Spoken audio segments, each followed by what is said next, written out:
de no tener ese acercamiento presencial, pero es muy importante que nosotros conozcamos estos temas y aprovechemos las redes para seguir aprendiendo y aprovechar esta oportunidad que tenemos ya de conocerlos. Bien, vamos a iniciar. Como bien lo dijo el ingeniero Lobato, el tema de hoy es primeros auxilios, ¿no? Y quiero, en primer lugar, hacer una presentación de mi persona. Como ya lo dijo el ingeniero, mi nombre es Julio Salcedo Yataco, especialista en prevención de riesgos laborales y primer respondedor en soporte vital en el trauma hospitalario, más conocido como PHTLS. Además, hago un trabajo de voluntariado, como todos creo que ya conocen, en el Cuerpo General de Bomberos Voluntarios del Perú. Tengo el grado de subteniente, tengo 20 años como efectivo del Cuerpo General, y bueno, manejos ya con ese tiempo que les he mencionado de servicio, manejo cierta experiencia en cuanto a emergencias médicas, ¿no? Y atenciones en primeros auxilios. Actualmente me encuentro trabajando como supervisor de respuesta a emergencias en la planta de Productos Paraíso del Perú, ¿no? También inicié mi labor como personal en trabajos de seguridad industrial hace 15 años. Tengo 15 años ya de experiencia realizando este tipo de actividades. Bien, como les decía, vamos a iniciar el tema sobre primeros auxilios. Cualquier pregunta, cualquier consulta me la pueden hacer llegar a saber para poder absolverla de manera inmediata. Empezamos, los primeros auxilios. ¿Qué son los primeros auxilios? Como bien su nombre lo indica, son las primeras atenciones que le vamos a brindar a una persona que haya sufrido en ese momento algún tipo de accidente o que se encuentre descompensada de sus signos vitales. Pero para eso debemos capacitarnos. No cualquier persona puede actuar ante este tipo de eventos. Por eso el concepto dice, se entiende por primeros auxilios a los cuidados inmediatos y adecuados. Recuerden, siempre debemos estar capacitados para poder actuar. De nada me sirve que yo tenga las ganas de ayudar a una persona, porque si no estoy capacitado, en vez de ayudarlo, quizás le puedo hacer más daño, ¿no? Entonces, como les comentaba, ¿no? Como les comentaba, primeros auxilios es una parte muy importante de la seguridad en la cual yo tengo que estar capacitado sí o sí.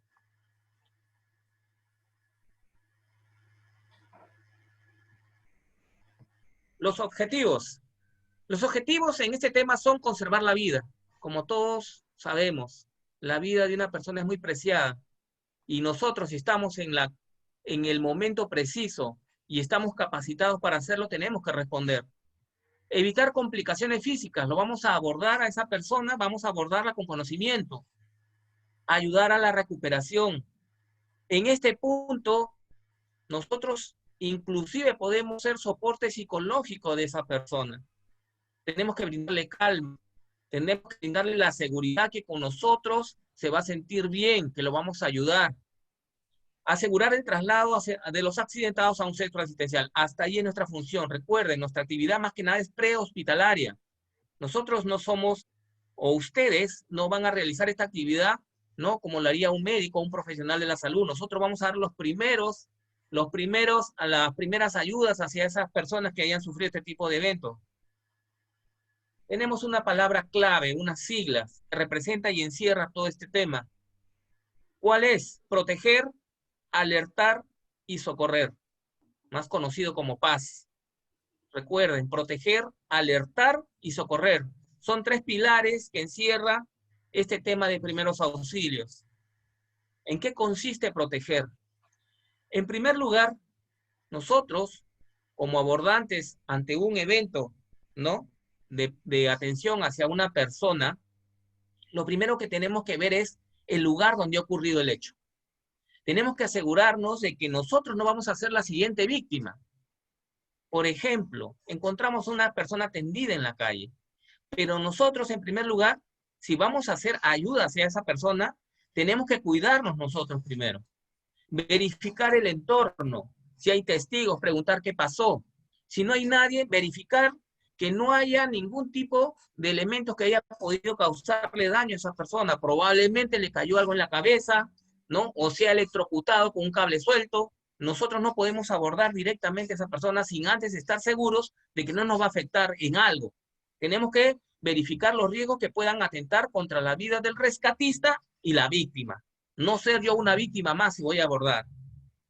Como le decía, es importante saber qué sucedió. Siempre en un lugar vamos a encontrar testigos, ¿no? Los famosos llamados sapos. Nosotros debemos aprovecharlos a ellos. Preguntar qué le pasó al señor, hace cuánto tiempo está inconsciente, si está desmayado, ¿no? O quizás de repente, como en algunas veces nos pasó a nosotros los bomberos, ¿no? Llegamos, encontramos una persona desmayada, las personas alborotadas alrededor, ¿y qué resulta? Que el señor estaba pues con todos los efectos del alcohol, no estaba desmayado, sino que estaba durmiendo pues la mona, ¿no?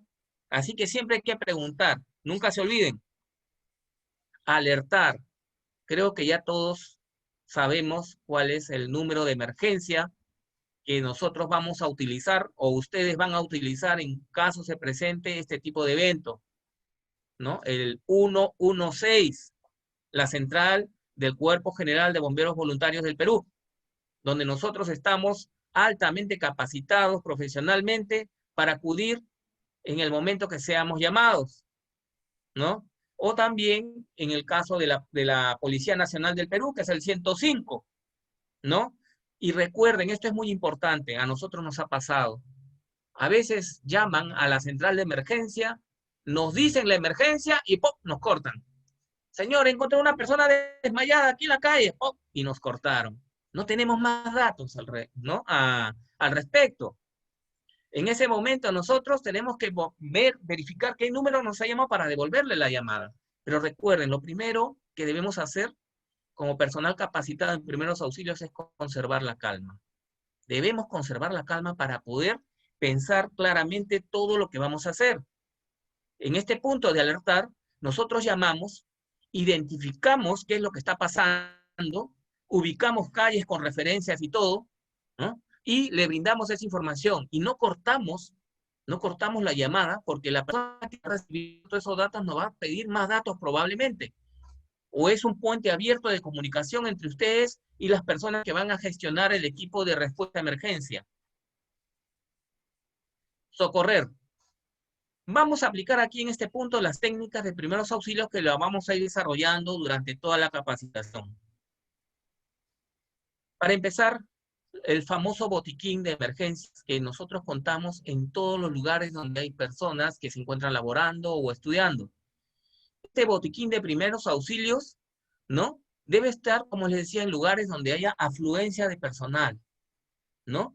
Debe estar colocado en un lugar seguro, ¿no?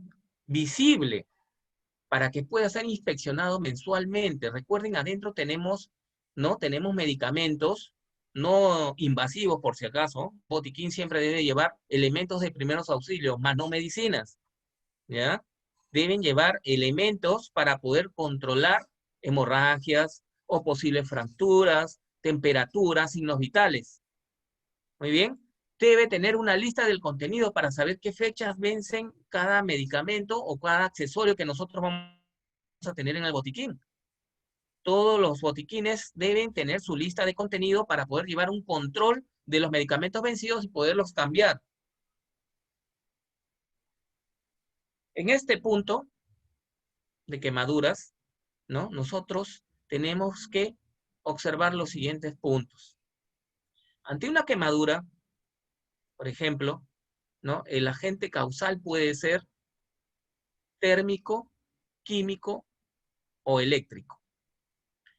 El agente causal térmico es lo que comúnmente llamamos quemaduras durante el verano, ¿no? Las famosas insolaciones o la erisipela que se forma en la piel, ¿no? Cuando regresamos de un centro recreacional en época de verano con la piel roja, a eso comúnmente se le llama quemadura de primer grado y es causado, como les decía, por agentes de factor medioambiental. En quemaduras químicas, ¿no? Las personas que trabajamos en plantas industriales, a veces tenemos como insumo sustancias altamente corrosivas, ¿no? Sustancias que son dañinas para la salud y obviamente cuando uno no utiliza los equipos de protección adecuados, va a sufrir este tipo de accidente. ¿no? Por eso en los lugares, en las plantas, ¿no? El área de seguridad y salud en el trabajo se preocupa mucho porque el personal siempre utilice sus equipos de protección personal, más conocidos como EPP, para evitar este tipo de complicaciones. Y las quemaduras eléctricas, ¿no? Cuando, por ejemplo, nosotros hemos acudido a una emergencia por electrocución, ¿no? Por manipular de manera inadecuada, ¿no? Equipos energizados, ¿no? Es donde sufrimos este tipo de quemaduras, muy graves sobre todo. Los tipos de quemadura se clasifican de la siguiente manera, dependiendo de la profundidad y la lesión que va a ocasionar en el organismo, en la piel. Primer grado, afecta la epidermis. Como les decía, las que son causadas mayormente por agentes térmicos, ¿no? El sol del verano nos afecta a la piel, nos puede causar en algunos casos hasta, ¿no? Enrojecimiento, ¿no? Incluso hasta ampollas puede salir por una quemadura térmica. Luego tenemos la de segundo grado, donde afecta la dermis y la epidermis, donde el síntoma más común de una quemadura en segundo grado son las ampollas. Y las de tercer grado no son las que incluyen los vasos, los tendones, los músculos, y esta es la más peligrosa de todas. ¿Por qué? Porque en este tipo de quemaduras se va a ver afectado el sistema, la sensibilidad. En todo caso, el sistema nervioso ya no va a sentir dolor por este tipo de quemadura. Por eso le decía, este punto es ya muy grave, porque la persona que sufre este tipo de quemadura va a ser bien complicado que pueda reponerse de este tipo de accidente que pudiera tener. Es muy complicado ver ese tema. No sé si ustedes han podido a veces en las noticias ver las personas caminan con ese tipo de quemaduras en la calle, buscando ayuda porque no sienten el dolor. Ya su sistema nervioso ha sido altamente afectado. La gravedad de las quemaduras depende de la extensión también, las partes o el porcentaje del área del cuerpo que haya afectado. La localización no es igual una quemadura sufrida en la mano que en el rostro o donde están las vías respiratorias, la nariz o la boca. La parte donde la herida de quemadura se genere puede estar infectado no dependiendo si hay algún agente contaminante en el lugar, ¿no? Si me ha causado una quemadura y es un lugar altamente contaminado, voy a sufrir ya posiblemente, ¿no? Lesiones como son infecciones graves en la piel o en el organismo. La fragilidad que tienen los quemados, mayormente cuando son niños o ancianos.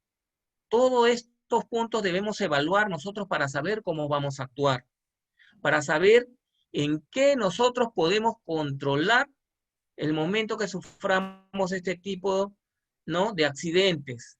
Puede ser por agua caliente, como le decía, ¿no? Por químicos, sustancias químicas o por una electrocución. Debemos actuar en la forma que nosotros vamos a ayudar. No vamos a causar ningún otro tipo de lesión a una persona si es que no estamos seguros de lo que tenemos, de lo que vamos a hacer. Aquí en la presentación ustedes pueden ver, ¿no? El grado, los grados de quemadura, ¿no? Y las consecuencias, ¿no? Hacia dónde y cuáles son las características. En la epidermis y la dermis, ¿no? Lo primero que se va a ver es enrojecimiento en la piel, dolor, ¿no? E hinchazón de la zona, ¿no? Eso es la característica de una quemadura de primer grado. En segundo grado, ¿no? Se va a incluir las ampollas. Como les decía, las ampollas ya es la señal de que la piel ha llegado a un segundo grado de quemadura. Y que se recalque esto, las ampollas nunca se revientan, por favor. Ese tipo de lesión tiene que ser absorbida por el mismo cuerpo, porque al reventar lo que hacemos es exponer la piel, ¿no? La piel interna, exponerla a agentes patógenos que hay en el medio ambiente. Así que, por favor, señores, no olvídense esas costumbres que algunas personas tienen de reventarse las ampollas, se van a hacer más daño. Quemadura de tercer grado, las características, destrucción extensa de la piel y lesiones no dolorosas. Ya saben por qué no duele, ¿no? Porque se ve afectado el sistema nervioso. ¿no? Y esa es una de las lesiones prácticamente que ya una persona no se va a poder recuperar. Por eso hay bastante tasa de mortalidad en este punto. ¿Qué vamos a hacer ante una quemadura? Lo principal que debemos hacer es acudir, ¿no?, a un lugar donde tengamos agua común y corriente, agua fría, ¿no? En los grifos, en los lavaderos, en las duchas, ¿no? Nosotros vamos a encontrar agua fría. No estoy hablando de agua helada tampoco, ¿ah?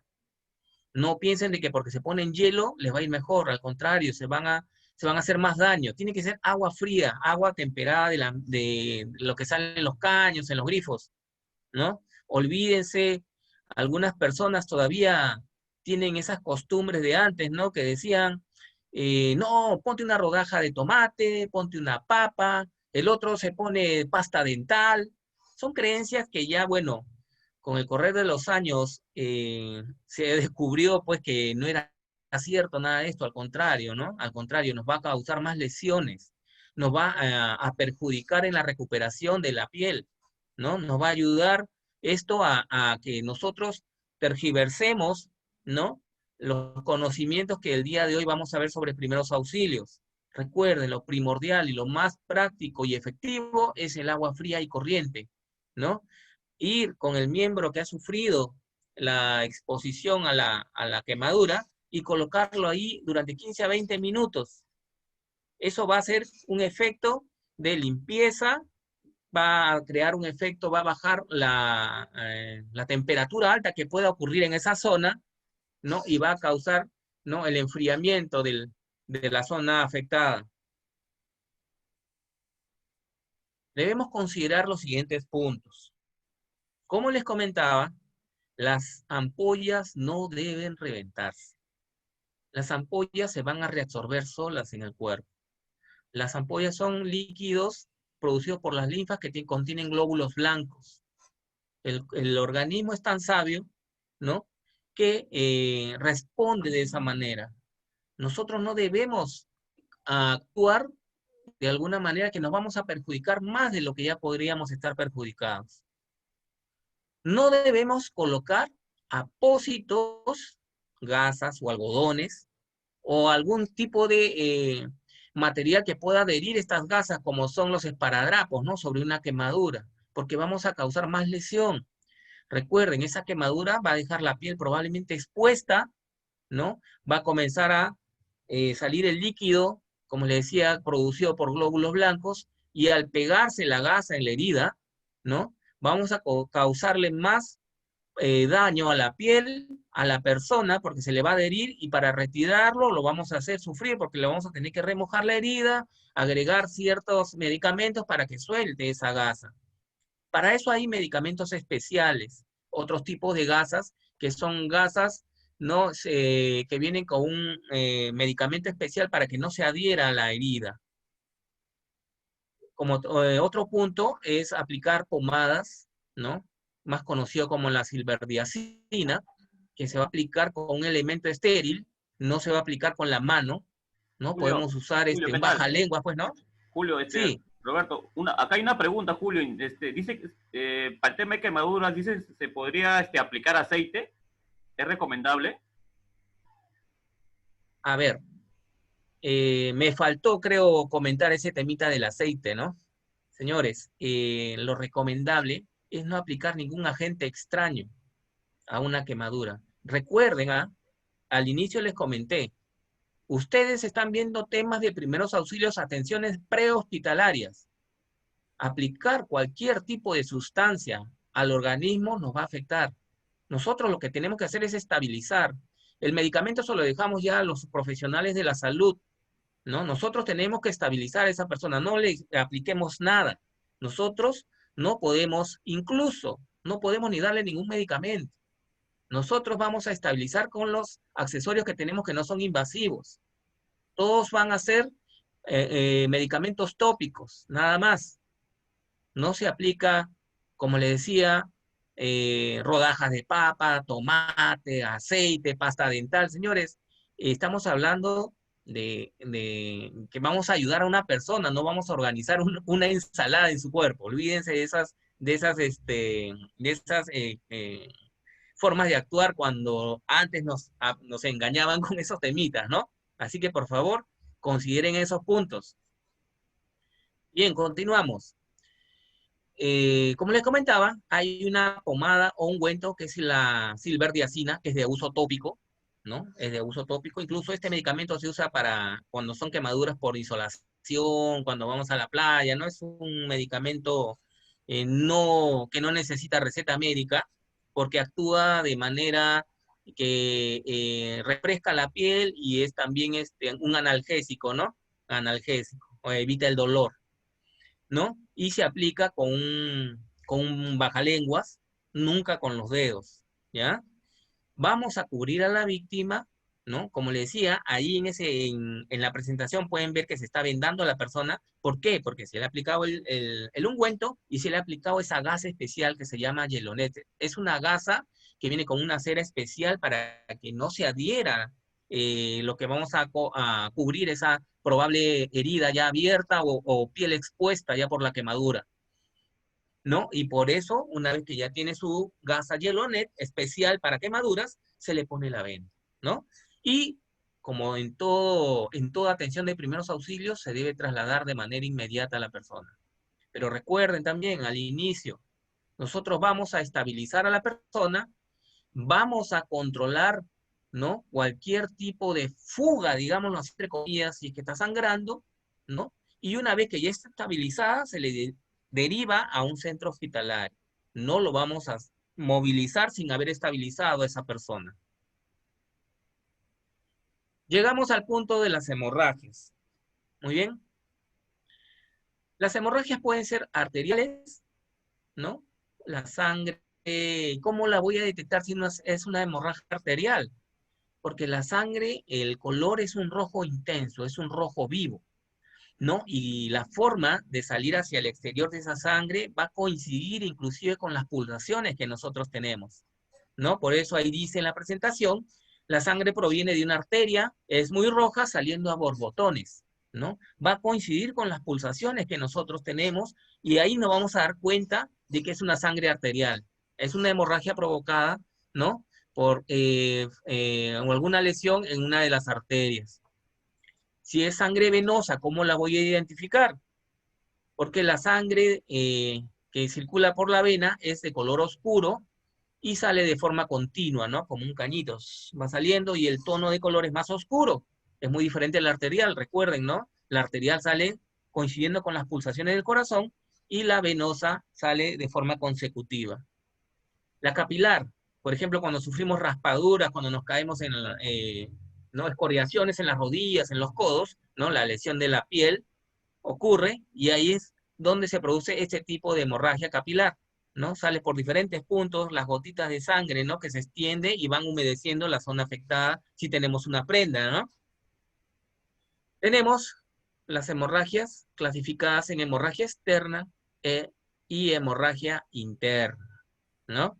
Ahí está en la presentación, como ustedes pueden ver, ¿no? La forma de hemorragia arterial, salida intermitente, color rojo brillante, la venosa, la salida continua de la sangre de color oscuro, y la capilar, salida de sangre en poca cantidad, pero que humedece muy rápidamente también nuestras prendas. ¿Qué vamos a hacer si Julio, encontramos una persona? Julio, Dígame, ingeniero. entonces, hay una pregunta ahí, dicen, no, deberíamos tener la gasa Yelonet en el botiquín. ¿Recomiendan tener esa Por gasa en el supuesto, botiquín? claro. Sí, sí, sí. Es lo que vamos a tener en el botiquín, señores, es lo que vamos a adecuar de acuerdo a la realidad que tenemos en nuestro entorno. Por ejemplo, ¿no? Si nosotros laboramos en un lugar donde se hacen bastantes trabajos en caliente, de hecho, el personal que está a cargo de los botiquines, podría ser el médico ocupacional o el supervisor de seguridad que conoce de estos temas, va a sugerir que se incluya en el botiquín estas gasas de tipo Yelonet, ¿no? Porque el personal va a estar más expuesto a quemaduras. Entonces, se sugeriría que se pueda incluir este tipo de material, ¿no? dentro de un botiquín. Por ejemplo, hay otros tipos de gasas, ¿no? Las que vienen con soluciones hemostáticas para parar este sangrado profusos, ¿no? Por heridas expuestas. Entonces, también el botiquín podría tener este tipo de gasas, pero todo va a depender, ¿no? De lo que nosotros manejemos en nuestro entorno, ¿no? Lo que nosotros vamos a necesitar para poder intervenir ante un incidente de primeros auxilios. Sí, sí es válida la respuesta. Si es necesario, pueden incluir dentro de su botiquín un paquete de gasas de Yelonet. No es necesario también, como les dice, uso tópico, ¿no? No se usa con prescripción médica ni nada. Bien, continuamos. Como le decía, hay pasos para actuar ante este tipo de incidentes como son las hemorragias. Lo primero que debemos hacer es echar a la víctima, ¿no? Echar a la víctima y elevar las extremidades o el lugar donde haya la hemorragia, ¿no? Elevarlo para que por gravedad, ¿no? Por gravedad la hemorragia no se vuelva más intensa, sino se pueda controlar de alguna manera, ¿no? Porque si nosotros por gravedad estamos parados y yo me he cortado la mano y tengo la mano colgando hacia un costado, la, la hemorragia va a ser como digamos, ¿no? Va a ser más fuerte, va a comenzar a salir la sangre con más cantidad. Si yo levanto el brazo, va a ser menos, ¿no? Ahora, yendo al tema de la bioseguridad, nosotros el día de hoy estamos tocando un punto importante y que es atención en primeros auxilios. Y como les decía, nosotros los respondedores en primeros auxilios debemos cuidarnos para poder cuidar a los demás, ¿no?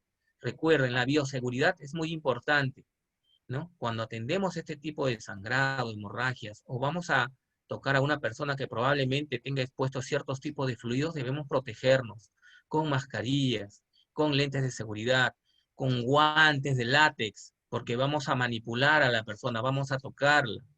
Nosotros somos primero y si nosotros estamos bien, podemos atender de mejor manera a la persona lesionada. Bien, esta parte es muy importante, también ténganla bastante presente al momento de hacer una intervención. Como les comentaba, vamos a evaluar a la persona, ¿no? En caso de las hemorragias, para evitar que siga sangrando de manera profusa, ¿no? Porque a veces las heridas no están en lugares visibles. Ahí es donde, por ejemplo, como les comentaba, con los guantes yo voy a auscultar a la persona. Voy a comenzar a evaluar, ¿no? Y aquí en este punto, si la persona está consciente, ¿no? Si la persona está consciente, nosotros tenemos que darle el soporte psicológico, como les decía al inicio, de comentarle que nosotros estamos ahí para ayudarlos. Y no se olviden, una de las experiencias que tengo cuando me inicié en este mundo del Cuerpo General de Bomberos, los bomberos antiguos nos decían, por más que la persona esté herida o la persona esté en pánico, nosotros debemos pedirle permiso para abordarla, porque recuerden, esa persona va a estar en shock, ¿no? Nosotros no podemos a boca cerrada y tocarlo. Se puede espantar, se puede poner violenta, ¿no? Nosotros tenemos que acercarnos de manera en la cual le vamos a dar seguridad. Señor, ¿cómo está? He venido a ayudarlos, yo conozco de primeros auxilios, me permite que lo evalúe, ¿no? Pídanle permiso siempre, no aborden de manera agresiva, ¿no? Ustedes tienen que darle tranquilidad a esa persona.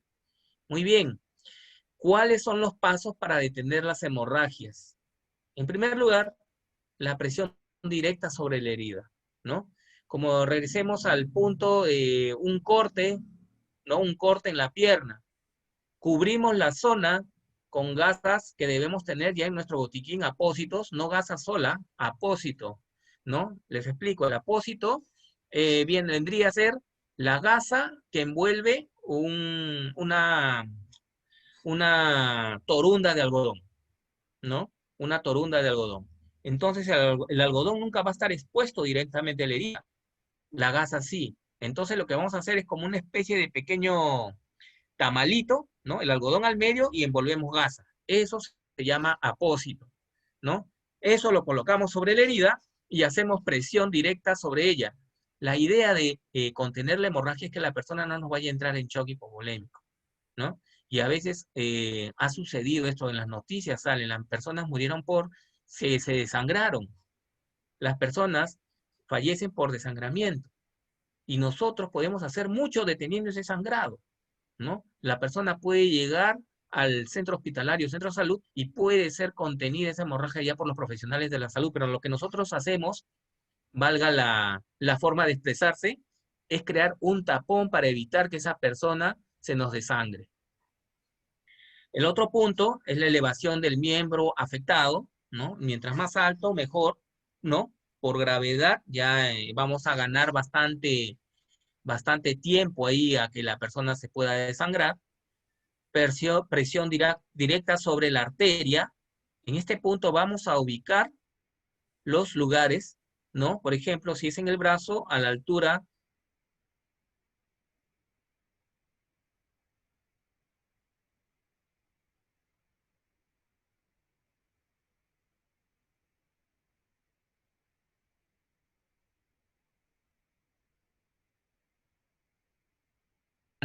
¿no? Algún corte fuerte en la mano, vamos a hacer una presión directa en esa arteria. Igual en las piernas, ¿no? Tenemos puntos donde nosotros podemos hacer esa presión, ¿no? Para evitar que el sangrado sea profuso.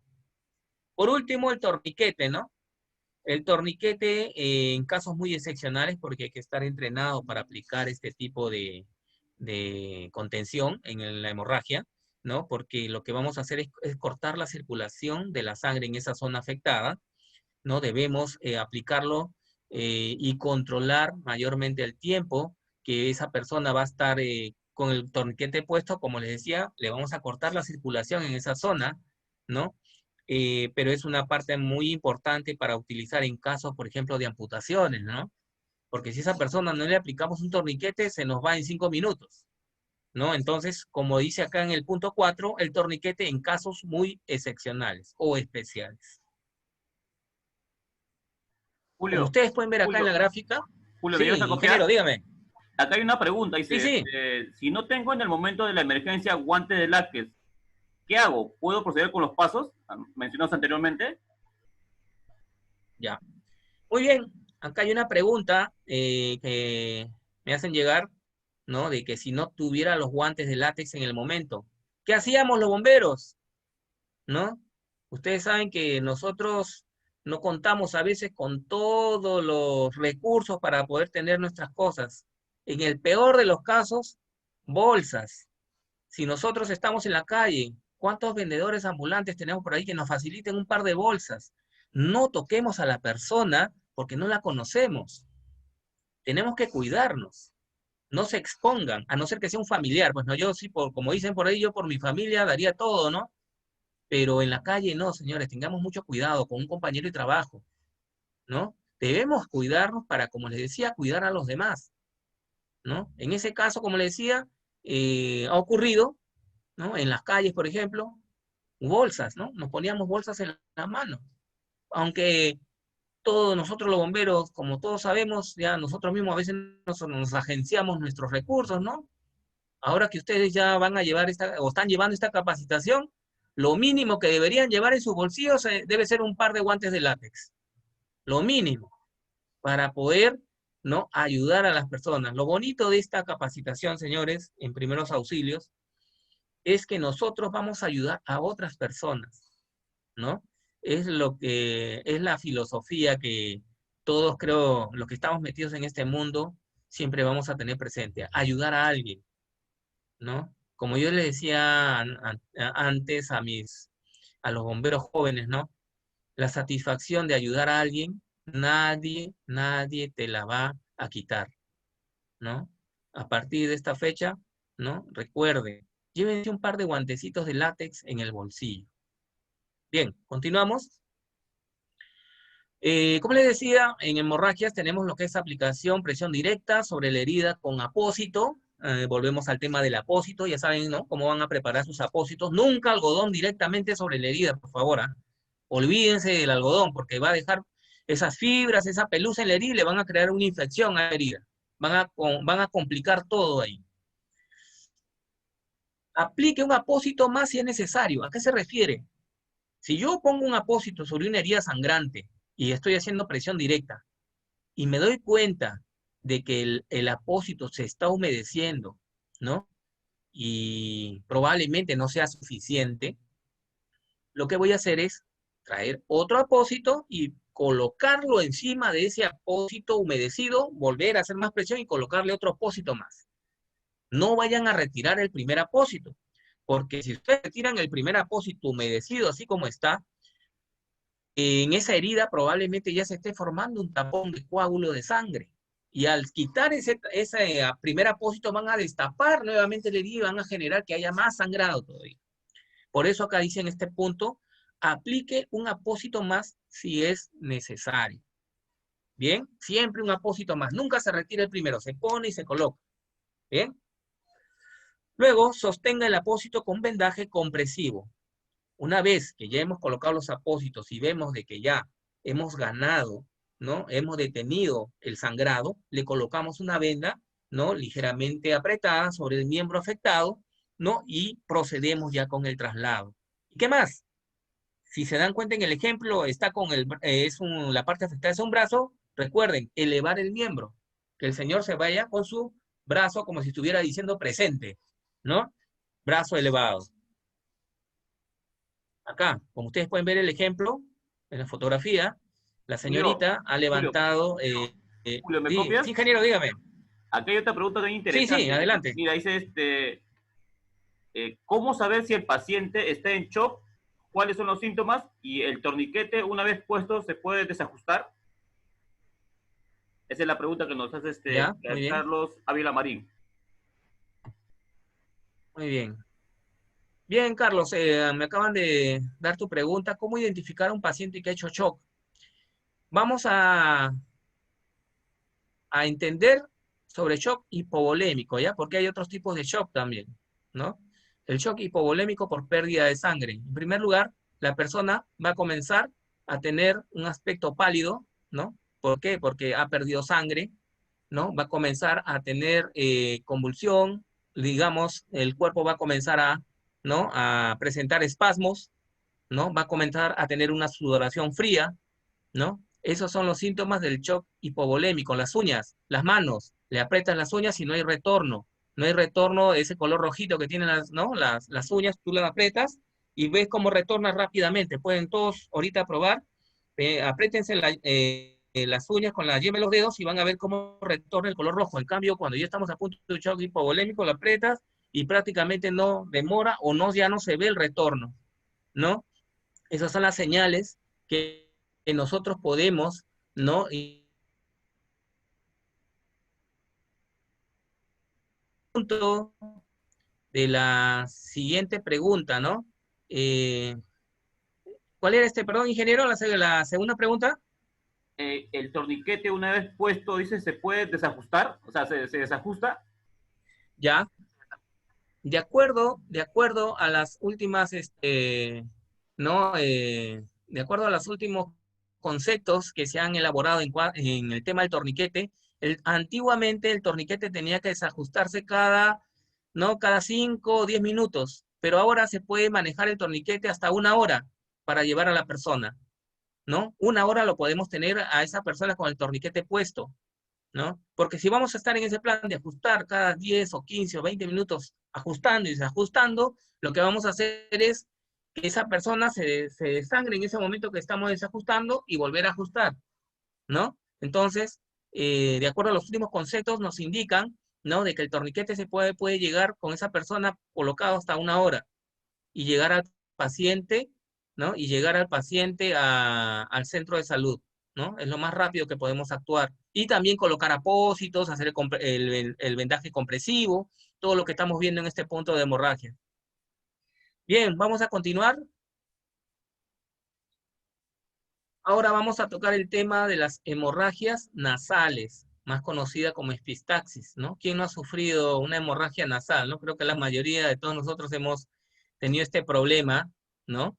Hemos tenido este problema y antes, ¿no? Incluso hasta una vez, antes de que conociera estos temas, ¿no? Me decían, ¿no? Cuando te sangra la nariz, pon la cabeza hacia arriba, ¿no? Y lo único que hacía era que la sangre, en vez de que no salga o comience la hemorragia por la nariz, lo único que hacía era, se iba hacia adentro. pero esa no es la idea cuando nosotros tenemos una hemorragia nasal. Lo primero que debemos hacer es, lo vamos a poner en un lugar donde la persona esté sentada, ¿no? Con la cabeza inclinada un poco hacia adelante. Vamos a comprimir el orificio nasal donde se produce el sangrado con los dedos durante 5 a 10 minutos, ¿no? Y la persona va a tener que respirar por la boca, pues, ¿no? No va a poder respirar en ese momento por la nariz, va a tener que respirar por la boca, ¿no? Y si no se llega a controlar de esta manera, vamos a tener que derivarlo rápidamente, pero siempre comprimiendo la nariz, ¿no? Ejerciendo presión en esa zona, ¿no? Para que, de cierta manera, como le decía yo, se contenga la hemorragia nasal al probar o dar presión en esa zona, ¿no? Y recuerden, cuando presionamos, ¿qué hace esa parte donde está saliendo la sangre, ¿no? Crear un tapón natural, ¿no? Recuerden, nuestra sangre tiende a coagular. Entonces, al ejercer presión en esos puntos, vamos a lograr que la coagulación sea un poquito más rápida. Bien, hasta este punto, no sé si habrán más preguntas por ahí, ingeniero, para continuar. Estimado, no sé si habrá alguna Bien, pregunta relacionada continuamos. a los temas anteriormente.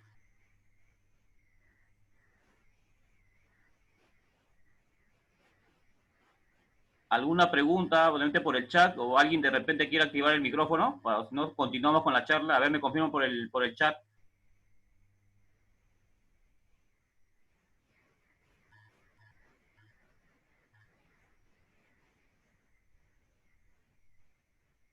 Julio, mira, acá hay una pregunta del Eris Vázquez. Dice, una vez que se hace la coagulación, ¿el paciente puede respirar o tiene que sí o sí atenderse? No, todas las personas que sufran algún tipo de hemorragia nasal tienen que atenderse sí o sí. Nosotros no sabemos por qué está no sangrando, a no ser pues que tengamos inicios de gripa, ¿no? O que eh, tengamos algún tipo de afección respiratoria, ¿no? Pero si esa persona está sangrando y no sabemos por qué, nosotros lo que debemos hacer es contener y derivarlo. No podemos confiarnos, ¿no? Y decir que ya se controló el problema, ¿no? Siempre hay que derivar a un especialista, a un profesional de la salud, lo que nosotros vamos a no contener en un inicio. Aquí hay Bien, otra vamos a pregunta. continuar. Sí, Hay otra pregunta acá, Julio. Dice, a ver, no le comprendo bien. Dice, si no recibe una atención de una hora con el torniquete, ¿cómo se tendría que proceder? Es una pregunta de ahí de Mayra Contreras. ya, muy bien. En primer lugar, como les comentaba, nosotros lo que vamos a hacer es una atención prehospitalaria, ¿no? Si nosotros no actuamos de manera acertada y rápida, como es, por ejemplo, con un torniquete, el siguiente paso importante que vamos a hacer es trasladar a esa persona, ¿no? Debemos llevarla a un profesional de la salud para que pueda actuar. El torniquete, como le decía, se va a aplicar en caso de amputaciones, ¿no? En caso de heridas gravísimas, donde, por ejemplo, una arteria se vea totalmente cercenada, ¿no? Y si no detenemos ese sangrado en 5 o 4 minutos, esa persona se nos va, ¿no? Entonces, si bien es cierto la efectividad de contener ese sangrado con un torniquete, se va a complementar con la efectividad de trasladar a esa persona una vez contenido hacia un centro de salud, porque eso es lo que va a necesitar esa persona con anticoagulantes, con intervenciones quirúrgicas. Tenemos que llevarlo sí o sí, ¿no? Y tenemos una hora para llevarlo, para trasladarlo. Entonces, todo es un conjunto de acciones que debemos nosotros realizar. No nos podemos quedar a la mitad. Tenemos que completar nuestro trabajo como respondedores en primeros auxilios. Eh, ¿Continuamos, ingeniero, o hay otras Sí, preguntas? hay una pregunta más. Dice, en caso de no poder contener el sangrado de la nariz en un lugar alejado de una posta o centro de salud, ¿qué otra medida podemos tomar? Dice. La pregunta acá es John Cutimbo. Ya. Recuerden, por experiencia también les comento, en caso de sangrados que no sean tan, ¿no? tan graves, por ejemplo, un sangrado de la nariz o un corte, ¿no? Ejerciendo la presión directa se va a contener. Como le decía, la sangre tiene esa particularidad de coagular. Coagular más rápido cuando le ejercemos presión en la zona y lo bloqueamos. Al nosotros hacer una pinza con nuestros dedos sobre la nariz, estamos ejerciendo presión. Al ejercer presión vamos a facilitar el coagulado. Y al coagularse la zona, lo que va a hacer es detener el sangrado, ¿no? Detener el sangrado hasta que nosotros podamos llevar a esa persona. Si estamos en un lugar alejado, vamos a tener que llevar a esa persona ya con total, ¿no?, cuidado, ya con el sangrado detenido, ¿no? Lo vamos a llevar a un centro de salud, ¿no? Podemos nosotros ayudarlo de repente, ¿no? Trasladándolo y colocándolo de forma adecuada, ¿no? De repente ya recostado sobre un espaldar, ¿no? Para evitar que por gravedad nuevamente se abra ese tapón que se ha formado ahí en la parte de la nariz, en la zona respiratoria. Pero de que, como les decía hace poco, de que debemos llevarlo, tenemos que ver la forma de cómo trasladar a esa persona. Hemos hecho la primera parte, la contención, y se complementa con la entrega hacia un profesional de salud para que vea y evalúe con sus equipos, con medicamentos, ¿no? El trabajo para completar con esa persona. Sí, ingeniero, ¿alguna otra pregunta más? Sí, acá hay ¿Continuamos? una pregunta de Ruth Palacio. Dicen, el torniquete no está prohibido. Esto se basaba en que evita la circulación de la sangre y la inmovilidad de la parte del cuerpo dañado.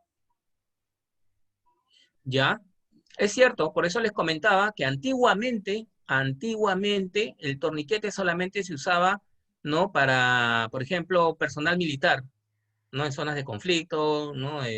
Se utilizaba de hasta 5, 10, 15 minutos y tenía que soltar, pero de acuerdo a los últimos estudios, el PHTLS indica que ya se puede utilizar el torniquete. Recuerden, los conocimientos, conceptos sobre temas de primeros auxilios es dinámico, siempre va cambiando, así como la Asociación Americana del Corazón ha cambiado ciertas pautas en cuanto a reanimación cardiopulmonar, también en caso de hemorragias también ha cambiado, ¿no? Yo también tenía ese concepto hace 5 o 10 años atrás de que el torniquete era prohibido solamente para casos especiales, o personas bien entrenadas, pero ahora están indicando de que se puede utilizar porque es una forma rápida de contener un sangrado profuso, llámese una amputación de algún miembro, ¿no? Y que puede ser tolerado hasta máximo 1 hora, ¿no?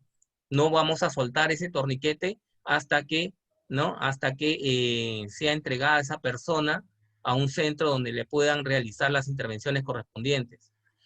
Para que ustedes conozcan en las prácticas con torniquete, nosotros, las personas que hemos sido entrenadas en ese punto, hacemos un torniquete, ¿no? Nos hacemos un torniquete en el momento y se ve que la extremidad deja de tener la coloración, ¿no? La coloración normal de circulación de sangre, ¿no? Entonces, ¿eso qué quiere decir? Que el concepto de que el torniquete podía causar lesiones, ¿no? Amputación del miembro por falta de circulación ha ido variando, ¿no? No quiere decir de que no va a ser así, pero ahora hay un tiempo más prudencial en el cual se puede actuar y se puede utilizar esta medida de contención. Ingeniero, Sí, ¿otra pregunta habrá? iniciamos, Julio, que retomamos la parte de fracturas. Muy bien, continuamos entonces con fracturas. Las fracturas son roturas de huesos, ¿no? Todos sabemos eso. La vida de la víctima puede estar en peligro si esta lesión, ¿no? Me vaya a comprometer algún órgano o tejido. ¿A qué se refiere con eso?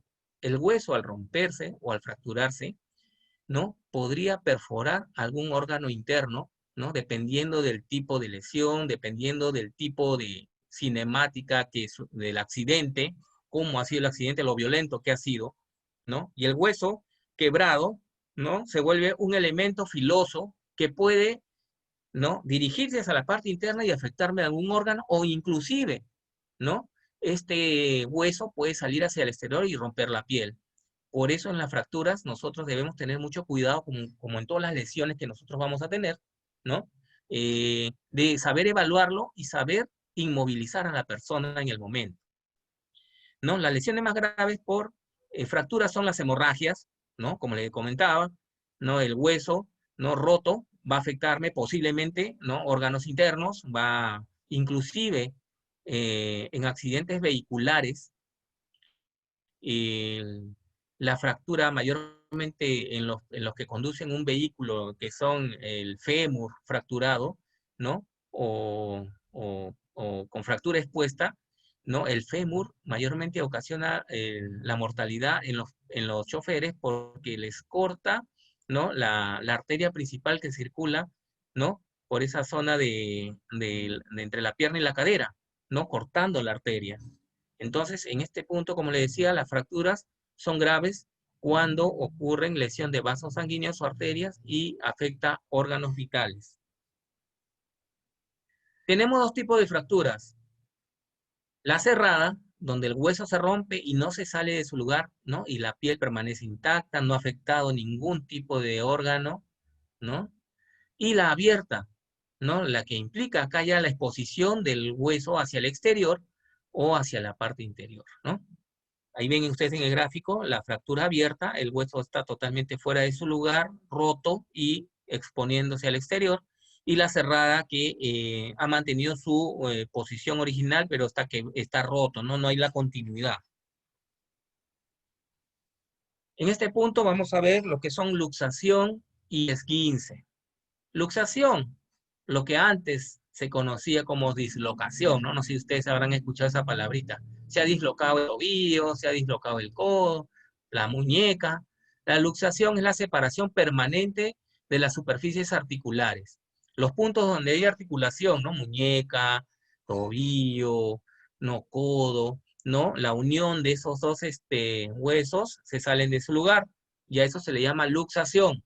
No hay rotura, sino separación permanente de las superficies articulares. Y el esguince es la distensión o estiramiento de algún ligamento, ¿no? Lo que une mayormente nuestro sistema óseo, los ligamentos. Bien. En este punto vamos a ver la inmovilización y los vendajes que se utiliza ante este tipo de lesiones, fracturas, luxaciones o esguinces, ¿no? Como les comentaba, ante nuestra intervención con una persona que haya sufrido este tipo de lesión, lo que debemos hacer en primer lugar es tratar de no movilizarlo si no lo hemos, no lo hemos puesto a buen recaudo o no hemos protegido la parte que ha sido afectada. ¿A qué me refiero con esto? Si ustedes encuentran una persona atendida, ¿no? Con posible fractura, recuerden, estamos hablando de posibilidades, no estamos dando diagnóstico de qué fractura, porque nosotros, para empezar, no somos médicos. Nosotros, para empezar, no tenemos equipos donde podemos ver si esa persona ha sufrido internamente una fractura o no, pero vamos a sospechar. Y desde que sospechamos, vamos a atender a nuestro paciente o a nuestra víctima, ¿no? Con esa sospecha, posible fractura. Y debemos inmovilizar ese miembro o esa extremidad o esa zona que posiblemente tenga esa fractura, ¿no? ¿Cómo lo vamos a inmovilizar? Con nuestras vendas, ¿no? Con nuestras tablillas, con nuestras férulas neumáticas que podríamos tener, ¿no? Que se encargan de mantener ese miembro o esa extremidad sin movilidad, ¿no? Con bastante cuidado, vamos a dejar estática esa zona, ¿no? Vamos a tratar de manipular lo más posible, no vamos a tratar de estarlo moviendo, vamos a dejar a esa persona, ¿no? Lista para poder trasladarla a un centro de salud. Recuerden, estamos haciendo intervenciones prehospitalarias.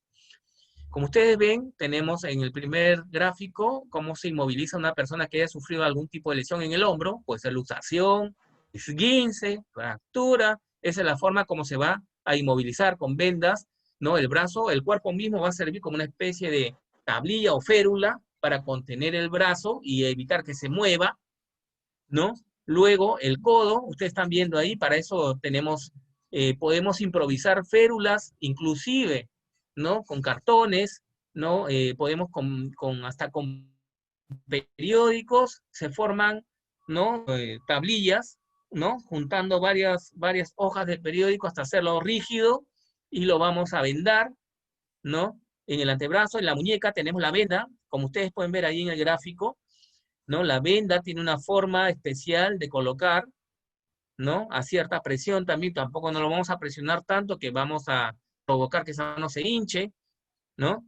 Y en los dedos también, ¿no? En los dedos, si no tenemos tablilla para los dedos, el otro dedo sano me va a servir para inmovilizar el dedo afectado. Me vendo los dos dedos y los voy a tener tranquilo a la parte afectada. En cuanto a las costillas, ustedes también en ese punto están viendo cómo se hace la inmovilización con vendaje. Recuerden, en nuestros botiquines debemos tener, ¿no? 3 tipos de vendajes dependiendo del ancho de cada venda, ¿no? Tanto para la mano, para las piernas, para el torso. Atragantamiento. En este punto es donde se desarrolla la famosa maniobra de Heimlich, ¿no? O más conocido como OVASE, obstrucción de las vías aéreas por cuerpo extraño, ¿no? Este procedimiento es para utilizar en caso de que las víctimas sufran atragantamiento, obstrucción de cuerpo extraño en la vía aérea, ¿no? Y originado probablemente o posiblemente por trozo de comida o algún otro elemento. La función de esta maniobra es comprimir el abdomen, ¿no? Comprimir el abdomen, ¿no? Para generar el reflejo, ¿no? Nauseoso. El reflejo, ¿no? Que nosotros vamos a tener cuando vamos a expulsar algo de nuestro estómago. Por eso, como ustedes pueden ver ahí en los gráficos, ¿no? Debemos tener una posición adecuada para poder ayudar a esta persona, ¿no? ¿Cuál es la posición y cuál es la maniobra? Debemos hacer, ¿no? Presión con nuestro puño apoyado por la otra mano que se va a dirigir hacia la zona entre el inicio de la boca del estómago y el esternón. Ahí vamos a ubicar nuestro puño, ¿no? De forma horizontal, ¿no? Hacia la zona que les comentaba del abdomen contra el esternón, ¿no? Y vamos a cubrir el puño con la otra mano y presionar hacia arriba y hacia adentro, como si fuera un gancho, como un vaivén. Ahora les voy a enseñar un videíto para que ustedes vean, ¿no? Más adelante, cómo es la maniobra, ¿no? Como les digo, esta maniobra, aunque ustedes no lo crean, es muy importante conocerla, porque los casos de atragantamiento, eh, en realidad, bueno, yo les hablo desde el punto de vista como bombero, son comunes, son comunes. Entonces debemos estar preparados para actuar ante esta situación, ¿no? También debemos pararnos de manera firme. ¿Por qué? Porque al estar ayudando a una persona con este tipo de evento, atragantamiento, ¿no? Esa persona podría llegar a desmayarse. Y si no estamos bien parados, nos vamos a caer con ellos. Entonces debemos estar bien parados en la pierna adelante y otra detrás y comenzar a hacer la maniobra, ¿no? En el gráfico ustedes pueden ver que la persona afectada se va a tomar el cuello. Esta es la señal universal de que esa persona está sufriendo, ¿no? Por atragantamiento y no puede ventilar de manera efectiva al 100%. No puede gesticular palabras, no se le escucha ningún tipo de ruido. Esa es la señal universal de que la persona está teniendo un atragantamiento. Si usted escucha que la persona puede toser, ¿no? Lo más acertado es dejar que esa persona se libere sola, ¿no? ¿No? A lo mucho le puede dar ligeros toques entre los dos omóplatos, ¿no? Empujando, pero lo mejor es no tocarlos y que ellos solos se van a comenzar a liberar. Bien, vamos a ver el siguiente punto. En el siguiente gráfico, la persona se está autoayudando a liberar, ¿no? El atragantamiento que puede estar sufriendo en ese momento con una silla. Más adelante lo vamos a ver también. En caso de niños, también la maniobra es una maniobra adecuada dependiendo del tamaño y la edad del menor. Y en caso de lactantes también, ¿no? En el gráfico ustedes están viendo que lo apoya sobre la pierna y dándole unos ligeros golpes en la zona, ¿no? De los omóplatos, a la parte intermedia. Acá voy a compartir con ustedes este videíto para que complementen Julio, ¿qué tal? lo que Disculpe que te acabamos de... interrumpa. Julio, ¿me copias? Dígame. Sí, hay una pregunta Sí, aquí sí, de Carlos adelante, Pablo. ingeniero. Dice, y si el Sí. afectado se desvanece con pérdida de conciencia, ¿qué se debe hacer? Dicen, en el tema lo mencionamos anteriormente. Ya, muy bien, sí, sí, sí. En caso de que la persona no llegue a expulsar el objeto extraño, va a tener, lo vamos a recostar en el piso y ya vamos a iniciar maniobra de RCP. Maniobra de RCP. Pero recuerden que lo que nosotros hacemos, ¿no? Es una intervención rápida, adecuada, y esto va a encajar con lo que vamos a ver más adelante, que es nuestra cadena de supervivencia. Si la persona ya perdió el conocimiento, ¿no? Esa persona posiblemente ya va a comenzar a hacer un paro respiratorio cardíaco y debemos debemos seguir, continuar que ese corazón esté trabajando. Pero para eso ya debemos nosotros haber comunicado a un sistema de respuesta de emergencia rápido para que ya vengan en nuestra ayuda, que vengan a responder o a aportar con la intervención que nosotros estamos haciendo. Todo es un trabajo en equipo. Y ahora lo vamos a ver, como le digo, en unas diapos más, cuál es la cadena de supervivencia, cuál es la respuesta, donde todos trabajamos en equipo. Mientras uno va haciendo maniobras, el otro ya está llamando a los teléfonos de emergencia y en ese lapso que nosotros estamos trabajando, ya la ambulancia debe estar en camino hacia ustedes. Bien, voy a mostrarles el siguiente video, ¿no? Para que ustedes puedan, ¿no? Ver de manera gráfica lo que acabamos de explicar.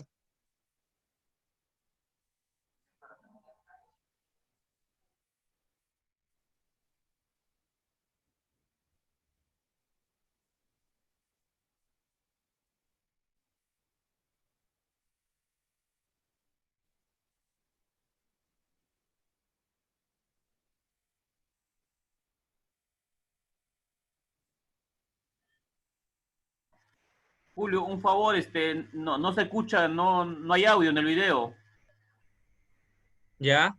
¿Puedes ahí apoyarnos A ver, mirando la computadora? Parece no hay audio. ¿ya? A ver.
¿Ahí me escucha este ingeniero?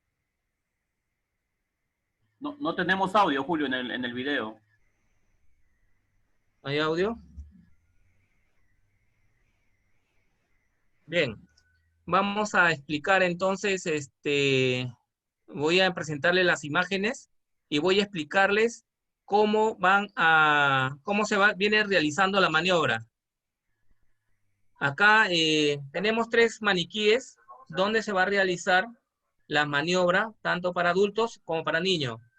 En la siguiente estamos viendo lo que les expliqué, ¿no? Que la señal universal de atragantamiento es que la persona se va a tocar el cuello, ¿no? Esa persona va a comenzar, ¿no? A desesperarse, no vamos a escuchar, no vamos a escuchar ningún ruido que gesticule o que haga él, ¿no? Para pedir ayuda.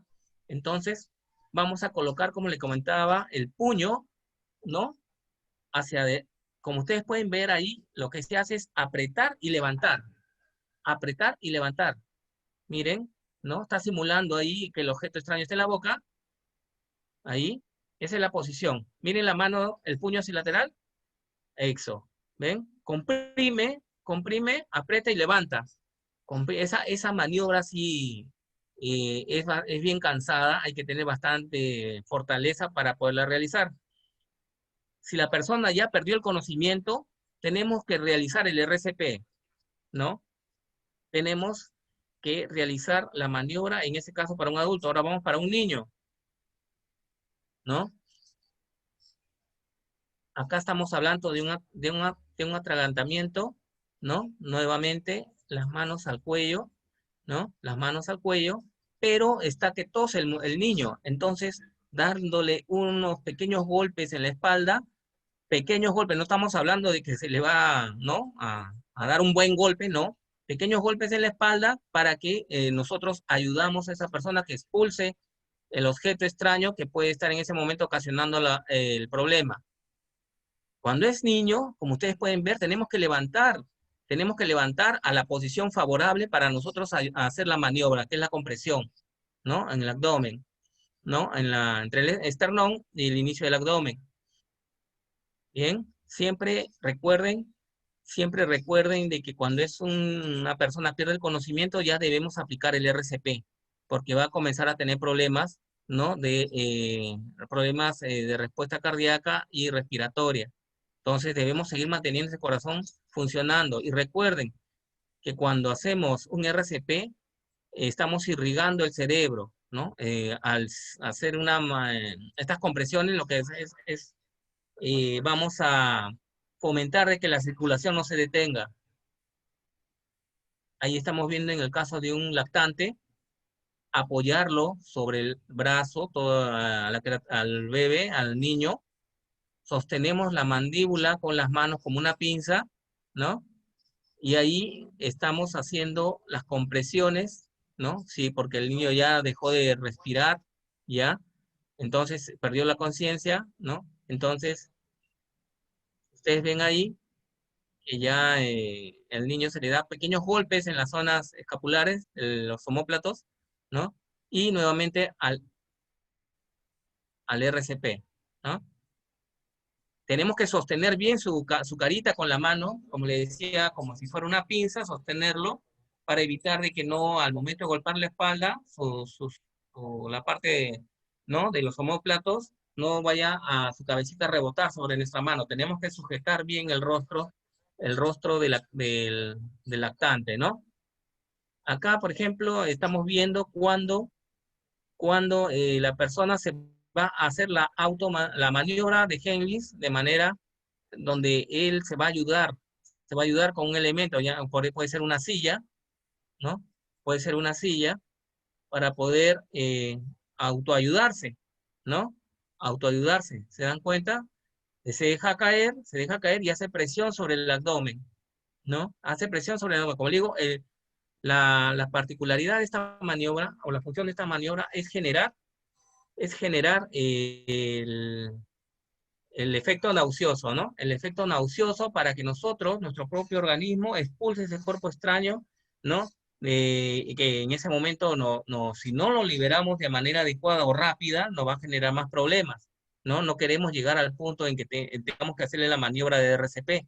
Y esta maniobra bien hecha ha dado buenos resultados, ¿no? Como ejemplo, les comento lo siguiente. En una oportunidad, en un familiar aquí en mi casa, ¿no? Comenzó a tener problemas de atragantamiento, pero yo me di cuenta que se escuchaba un silbido, ¿no? A pesar de que se paró de manera intempestiva, se escuchaba un silbido y podía solicitar ayuda. Se escuchaba su voz apagada, pero se escuchaba. Entonces, las demás personas comenzaron a agarrarlo, lo movieron de aquí para allá, lo comenzaron a golpear, le dieron de alma. Y yo les decía, no lo toquen, solo se va a liberar. Y se liberó solo, comenzó, no, poco a poco se calmó, comenzó a tomar aire, comenzó a toser y expulsó el cuerpo extraño. Y como anécdota queda que la persona que sufrió ese problema, ¿no? Ya cuando todos estábamos calmados, pasamos el susto, la persona nos decía quería decirles a ustedes que no me golpeen, porque yo solo ya estaba tosiendo. O sea, nosotros o las personas que estaban en ese momento ahí pensaban que le iban a ayudar golpeándolo, pero no se percataron de que la persona se escuchaba un silbido de que estaba respirando dificultosamente, pero respiraba y podía gesticular o podía emitir palabras para que la ayuden. Entonces debemos saber identificar esos puntos. Bien, continuamos. Continuamos con el punto de la lipotimia o lo que comúnmente se conoce como desmayo, ¿no? Las personas que en ese momento pues se descompensan, ¿no? Pierden la conciencia, ¿no? Y se desvanecen, ¿no? Lo más importante en este punto es que la persona no vaya a tener una mala caída y se golpee la cabeza o se cause una lesión grave por este tipo de incidente, ¿no? Este tipo de problemas se produce mayormente por una insuficiencia de irrigación al cerebro, ¿no? También puede estar relacionado por una baja de azúcar, ¿no? Por ejemplo, los que famosamente se desmayan cuando no han tomado desayuno, ¿no? Las personas pierden el conocimiento, ¿no? Entonces, tenemos que atenderlos de manera adecuada. Las características durante este tipo de problemas son la sudoración fría y la palidez, ¿no? La palidez que presenta en ese momento la persona antes de producirse el desvanecimiento o desmayo. ¿Qué se hace ante una persona desmayada? Para restaurar la circulación cerebral, se elevan los miembros inferiores, ¿no? Lo que queremos es que el cerebro se irrigue para que esa persona comience a reaccionar, ¿no? También por efecto de gravedad, si levantamos las piernas, toda la circulación se va, ¿no? Va a dar prioridad a las zonas bajas, en este caso, a la irrigación del cerebro y el corazón, pues, ¿no? ¿Qué hacemos en caso de convulsiones? ¿No?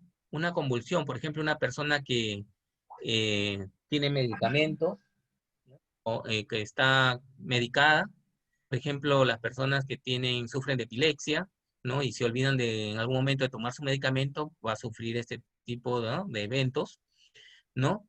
Por ejemplo, en una oportunidad, ¿no?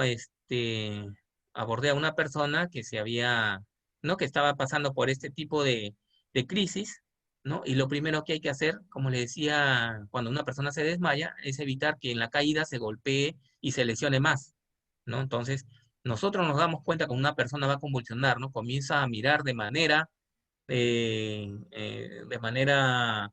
inconsciente, ¿no?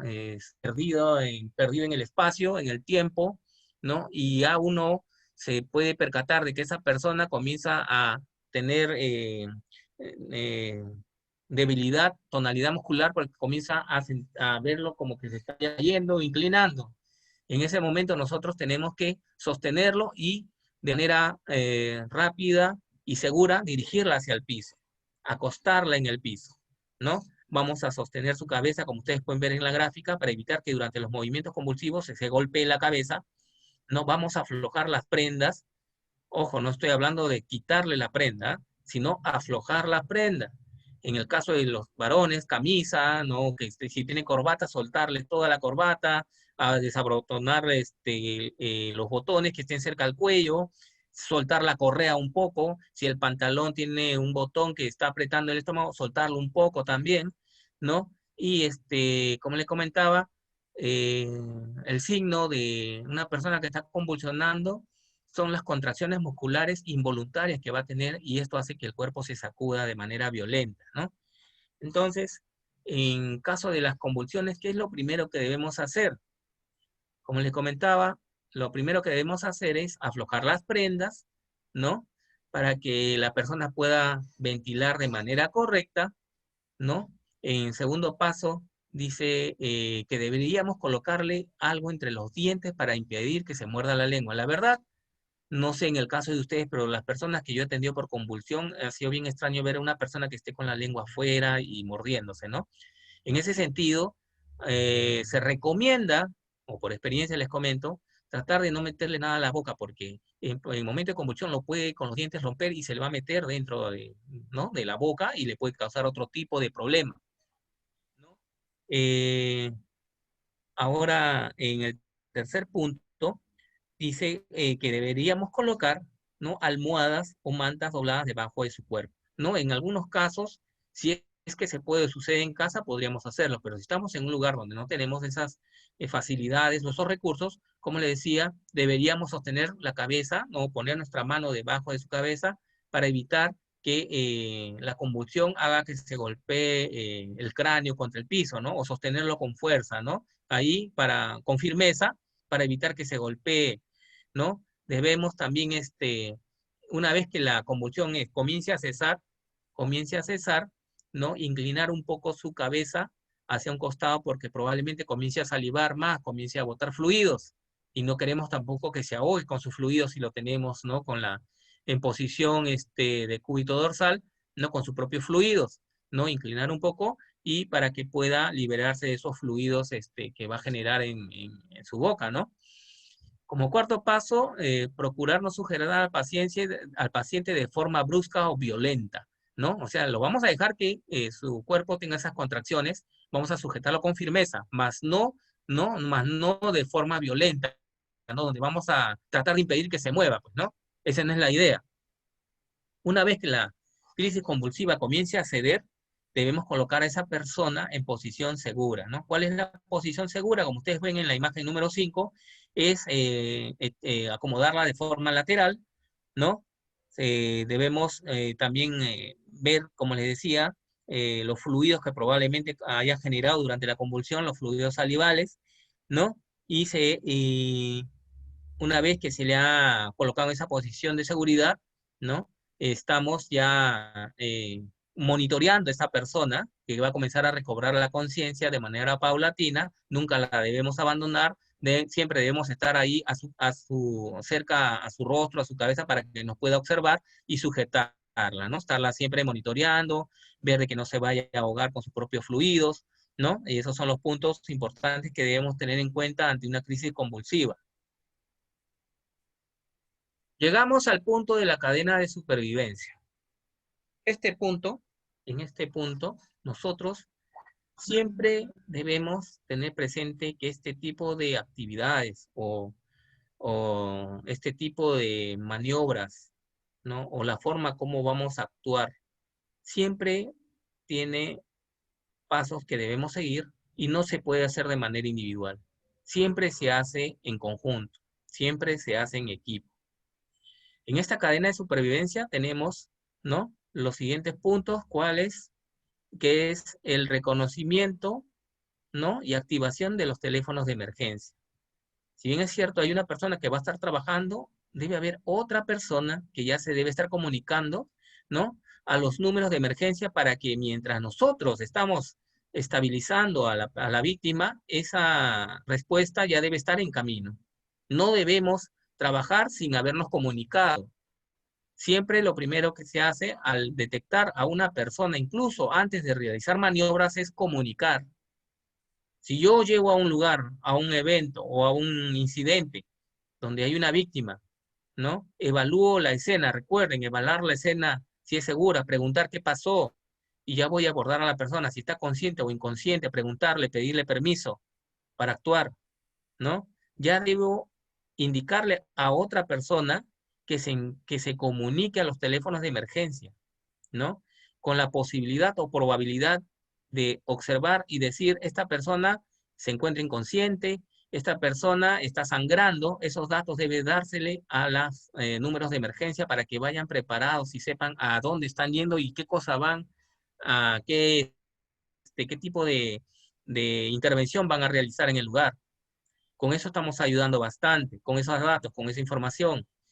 En la cadena de supervivencia, nosotros vamos a actuar de manera correcta para que esa persona llegue lo más pronto posible a un centro de salud y sea más efectiva su recuperación.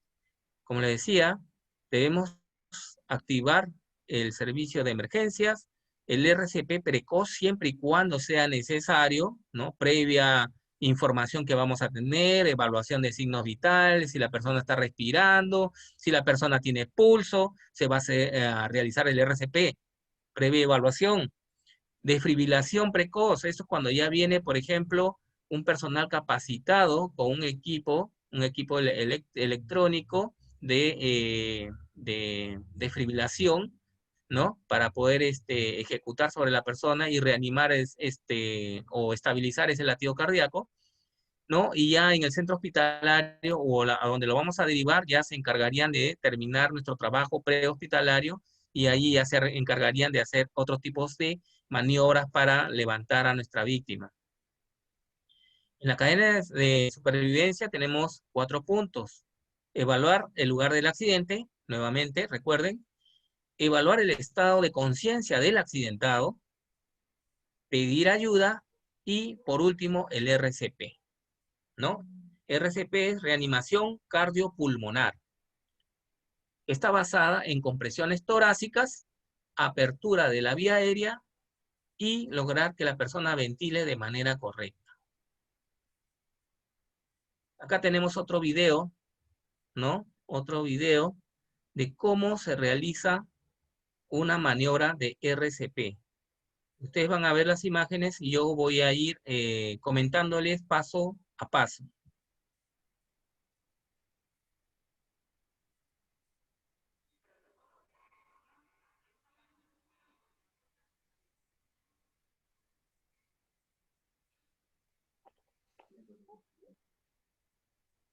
Bien, ustedes encuentran a una persona atendida. Debemos valorar y debemos asegurarnos de que la persona, 1, no respire, 2, no hay pulsación, ¿no?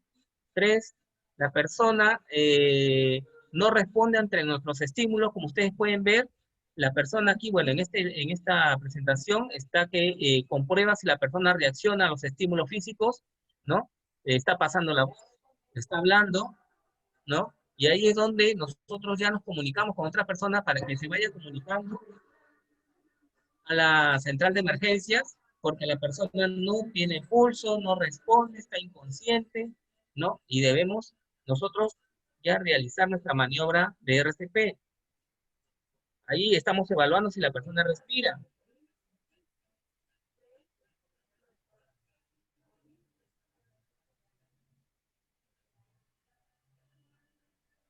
Ahí está la técnica del voz, ¿no? Ver, oír y sentir.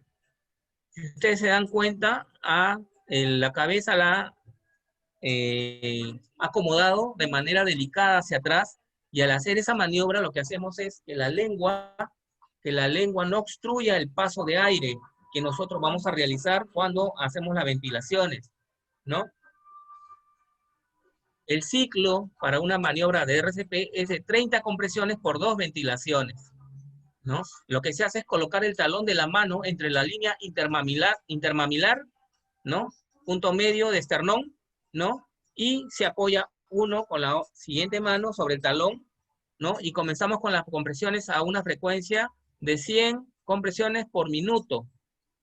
100 compresiones por minuto, ¿no? Y hacemos los brazos extendidos de manera recta. Ahí estamos haciendo ya la ventilación, ¿no? Son 2 insuflaciones por 30 compresiones, ¿no? Como ustedes pueden ver ahí, los brazos están totalmente rectos tienen que estar los brazos. Nuestro cuerpo va a ser una balanza sobre la persona que vamos a hacer las compresiones. Bien, ahí se acerca ya el personal de respuesta, ¿no? Que nosotros hemos llamado con un desfibrilador, ¿no? Para complementar la maniobra. En este punto, yo quiero aclararles ciertos temitas que no se han podido ver acá en el video. En las compresiones torácicas es importante que los brazos, como ustedes pueden ver ahí en la foto, los brazos estén extendidos totalmente. La compresión no es que mis brazos van a trabajar. El que va a trabajar es todo el tronco, como una balanza, ¿ya? Como ustedes pueden ver acá en la foto, ¿no? Perdón, el ángulo de la persona que va a hacer la compresión tiene que tener una posición recta, como ustedes pueden ver ahí, ¿no? Recta, y los brazos también extendidos totalmente. Lo que va a hacer juego de subir y bajar va a ser solamente esta parte, la cintura, como una bisagra. Ustedes van a dejar caer su peso sobre la persona con los brazos extendidos y van a volverse a levantar. Van a dejarse caer y van a volverse a levantar. Esa maniobra es muy importante porque si nosotros solamente flexionamos los brazos, ¿no? Solamente doblamos los codos, estamos haciendo una mala compresión torácica. Entonces, recuerden esta posición, brazos rectos, espalda recta, ¿no? Y lo que se va a inclinar es solamente de la cintura hacia arriba, ¿no? Como un efecto de balanza, ¿no? Vamos a estar en esta posición así, subiendo y bajando, brazos extendidos, talón de la mano contra la zona intermamilar, el esternón, ¿no? Y el otro brazo va a cubrir ese talón de la mano para hacer fuerza y poder nosotros realizar el masaje. Como dice acá en los puntos, hay que ubicar de manera adecuada las manos, ¿no? Vamos a comprimir, ¿no? No menos de 5 centímetros, va a ser un poquito complicado ahí sacar la medida, pero al cálculo o al ojo nosotros no debemos ir más allá de los 5 centímetros de compresión, ¿no? Debemos dejar que regrese de manera natural el tórax cuando nosotros hacemos la compresión, nos levantamos y el tórax debe regresar a su posición original para continuar con la maniobra, ¿no? Y debe haber una frecuencia no menor de 100 por minuto, 100 compresiones por minuto. También hay otro punto importante, ¿no? Hay otro punto muy importante. Cuando uno hace las ventilaciones, ¿no? Cuando uno hace las ventilaciones, nosotros debemos tener cuidado y regresamos acá al punto de la bioseguridad. Si es una persona que hemos encontrado en la vía pública, nosotros debemos tener cuidado de hacer esas ventilaciones mecánicas, ¿no? Esas ventilaciones que nosotros vamos a hacer boca a boca. Basta, ¿no? De acuerdo a la Asociación Americana del Corazón, basta con que hagamos las compresiones torácicas. ¿Por qué? Porque al hacer compresión torácica vamos a irrigar el cerebro y vamos a, ¿no? evitar el daño cerebral, ¿no? Por falta de oxigenación. La sangre tiene oxígeno. Y de paso, como le digo, la prioridad somos nosotros como respondedores, ¿no? Nosotros no nos vamos a contaminar, ¿no? Nosotros no conocemos la vida de esa persona. Nosotros no sabemos qué enfermedades nos puede transmitir.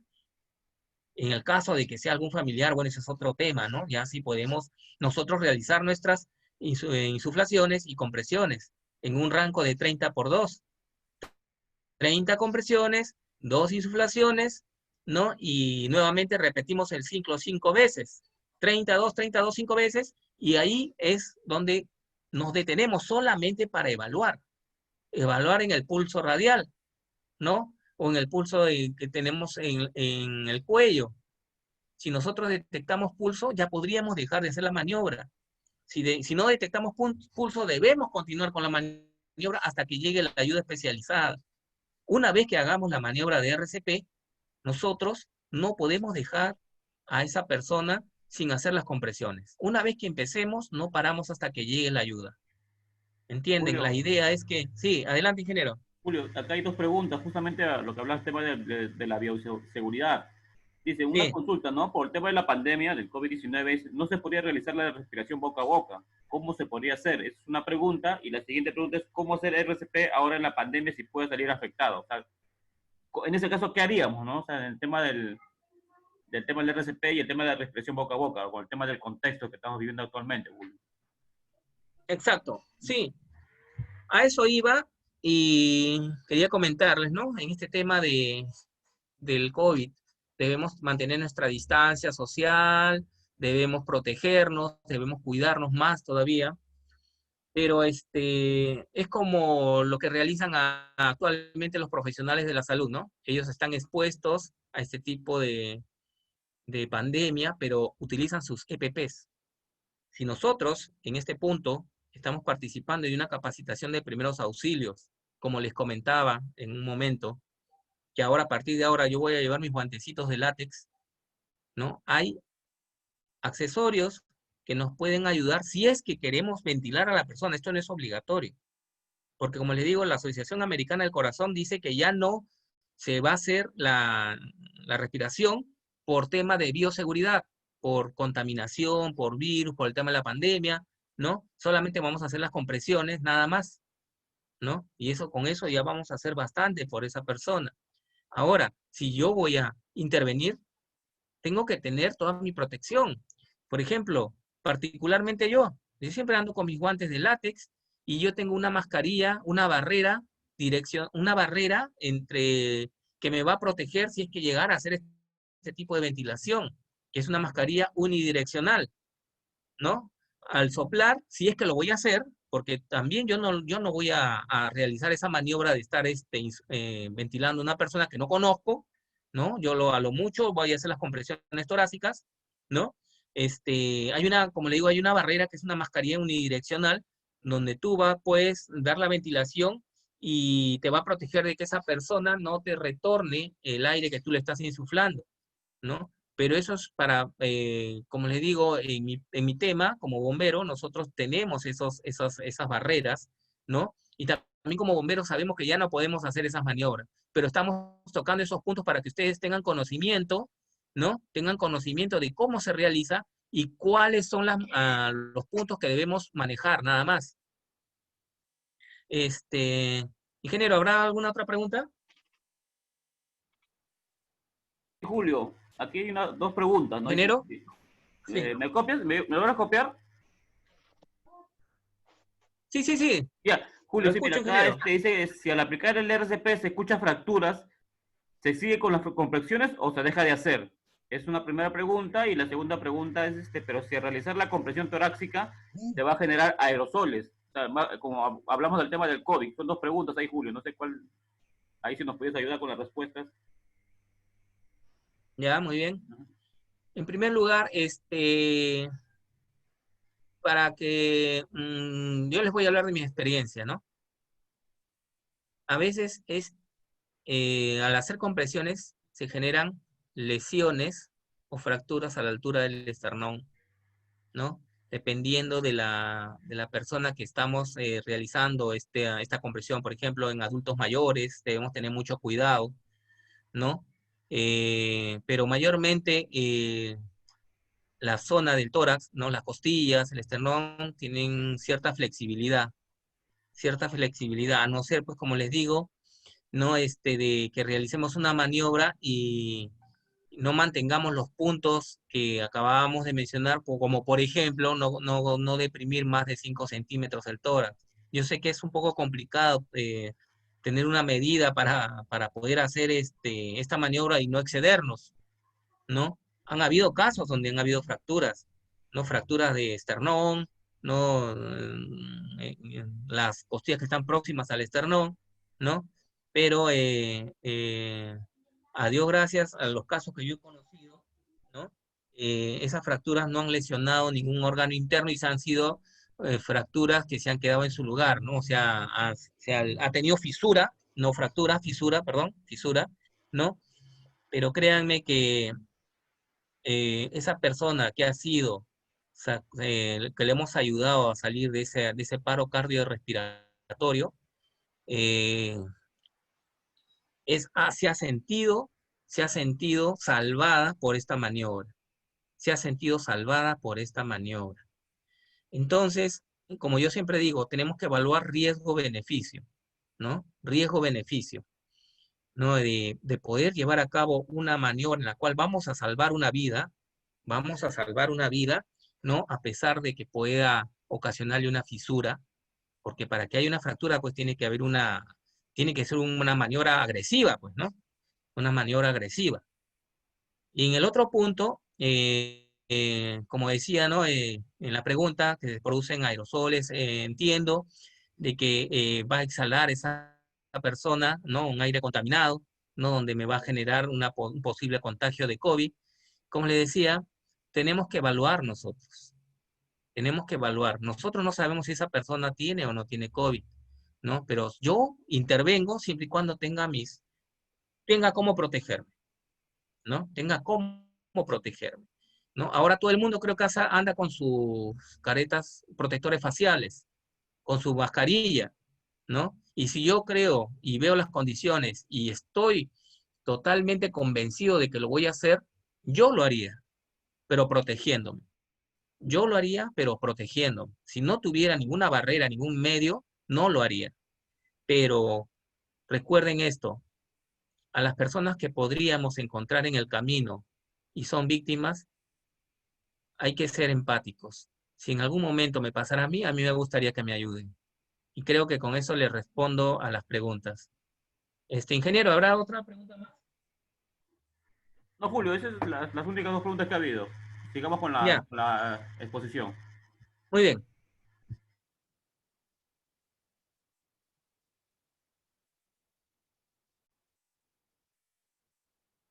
Bien, como ustedes pueden ver aquí en la presentación, se ve cómo van a ir las manos entrelazadas y el talón de la mano va en el punto medio una línea imaginaria, en la línea intermamilar y la parte central del pecho. Ese es el cruce exacto donde vamos a apoyar el talón de la mano. Y la otra mano cruza y entrelaza los dedos para poder comenzar a ejercer la compresión. ¿Se dan cuenta? Ahí en este gráfico, ¿no? Acá en este gráfico, nosotros podemos ver cómo apoya en esta zona de acá, miren, acá, en esta zona, cómo apoya la mano, el talón de su mano sobre la línea intermamilar, esta línea de acá, intermamilar, perdón, me salió chueco, no tengo pulso ahorita. A ver, ya, línea intermamilar y el punto medio del pecho. En este punto, en este cruce, es donde se va a comenzar a ejecutar, ¿no? En este cruce se va a comenzar a ejecutar la compresión, si se dan cuenta. ¿Ven? Esa es la idea de comenzar a hacerle una compresión cardíaca. Una compresión cardíaca. Bueno, acá le han puesto masaje, en realidad no son masajes, ¿ah? Se llama compresión cardíaca. Masajes hacen los masajistas. Nosotros hacemos compresiones cardíacas. Continuamos. Bien. Inicie las compresiones empujando el esternón no menos de 5 centímetros hacia abajo. Utiliza el peso de su cuerpo para hacer la compresión. Acá está lo que les comentaba. ¿Ven? Acá en la gráfica se ve siempre las rodillas al piso, ¿ya? Nunca de estar en cuclillas ni agachado, no. Tenemos que tener una buena posición para poder comenzar a hacer una maniobra de RCP. Las rodillas en el piso, ¿ya? El efecto de balanza lo va a hacer nuestro tórax, acá, nuestro tronco, ¿bien? ¿Se dan cuenta? Es prácticamente un ángulo recto, con los brazos extendidos hacia la persona, como indica la flecha. Lo que vamos a hacer es subir y bajar. Vamos a utilizar nuestro cuerpo como una bisagra. Nunca doblemos los brazos. Bien, mantenemos la espalda recta y arrodíllese al lado de la víctima. Siempre al lado, no por la cabeza, ni al medio, ¿no? A veces en las películas se ve que se montan encima de la persona, pero eso es película nomás, pues hay que hacer las cosas como deben ser, ¿ya? Y si no estamos arrodillados, podemos correr el riesgo de que nos cansemos más rápido o alguna persona que esté por el lugar nos empuje y nos va a hacer caer sobre la persona que estamos realizando la maniobra. Bien, este dibujo explica todo lo que hemos venido hablando, ¿no? Y vamos a continuar, vamos a continuar con la capacitación. Como ustedes pueden ver acá, el ritmo es comprensión, ventilación, 30 compresiones por 2 ventilaciones. Ya saben, ¿no? Eso es lo que dice cómo se debe ejecutar. Pero de acuerdo a nuestra realidad y a lo que estamos pasando, la ventilación se puede obviar y esa compresión va a ser a 100, ya no va a ser a 30. 100 y evaluamos, 100 y evaluamos.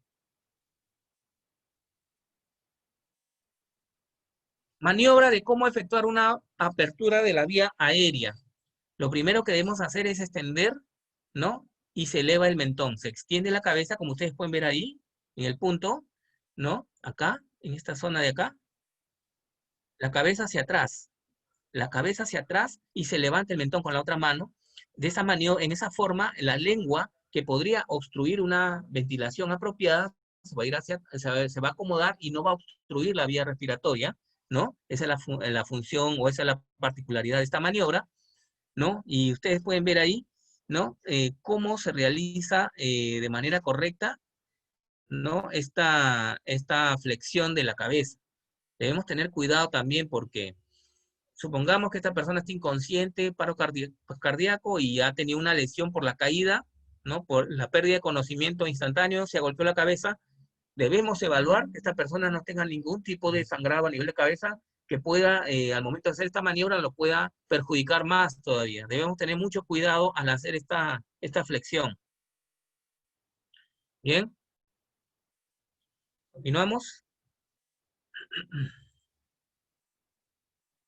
Perdón.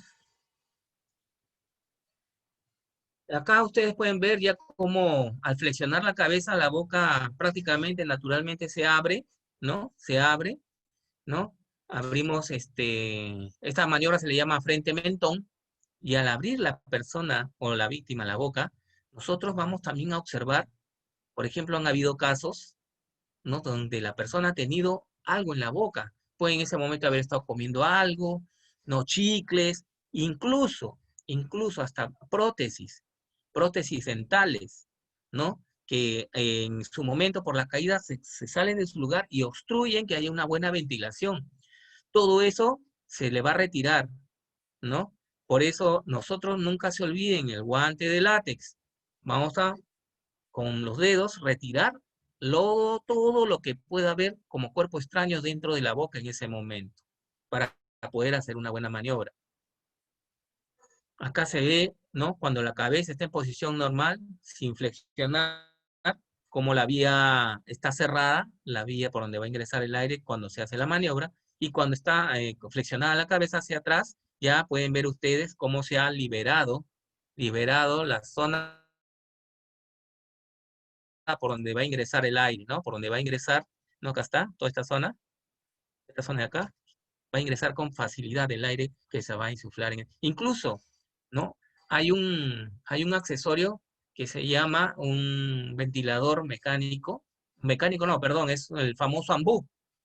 El famoso ambú, ¿no? Que insufla, usted coloca la mascarilla e insufla a la persona y hace las ventilaciones con ese equipo. Ya no va a ser necesario que usted ponga, ¿no? Se exponga directamente al contacto con esta persona, ¿no? Este ambú va a insuflar, ¿no? Va a hacer las dos insuflaciones y otra persona va a hacer las compresiones. Continuamos. Si la persona comienza a respirar, no se debe mantener la vía aérea. Esto ya evaluando de que la persona comenzó a tener latidos cardíacos gracias a nuestra maniobra y comenzó a respirar ya, ¿no? Debemos mantener siempre la cabeza flexionada para que pueda seguir permeabilizando su oxígeno. Y si no da muestra de respiración, bueno, acá mi amigo le está dando, no, en contacto directo, está insuflando, pero como les vuelvo a repetir, ¿no? Esa insuflación en estos tiempos prácticamente ya no se debería hacer o no se hace por ahora, ¿no? Incluso para más adelante, porque una vez que se pueda controlar esto de la pandemia, también debemos tener cuidado de entrar en contacto directo con cualquier persona. Por eso les digo, debemos equiparnos. Si vamos a estar como respondedores de primeros auxilios, debemos equiparnos para poder actuar de manera correcta, ¿no? De manera correcta. Siempre debemos llevar nuestros accesorios si queremos, ¿no? Aplicar los conocimientos que tenemos. Si hemos sido capacitados, debemos, ¿no? Aplicar lo que hemos aprendido. Bueno, hasta este punto es la presentación de lo que es primeros auxilios.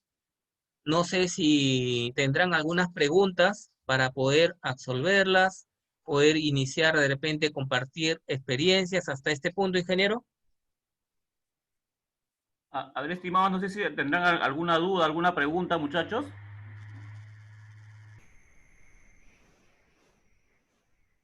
Algo de repente que no les quedó claro, que desean que, bueno, que Julio Salcedo lo repita.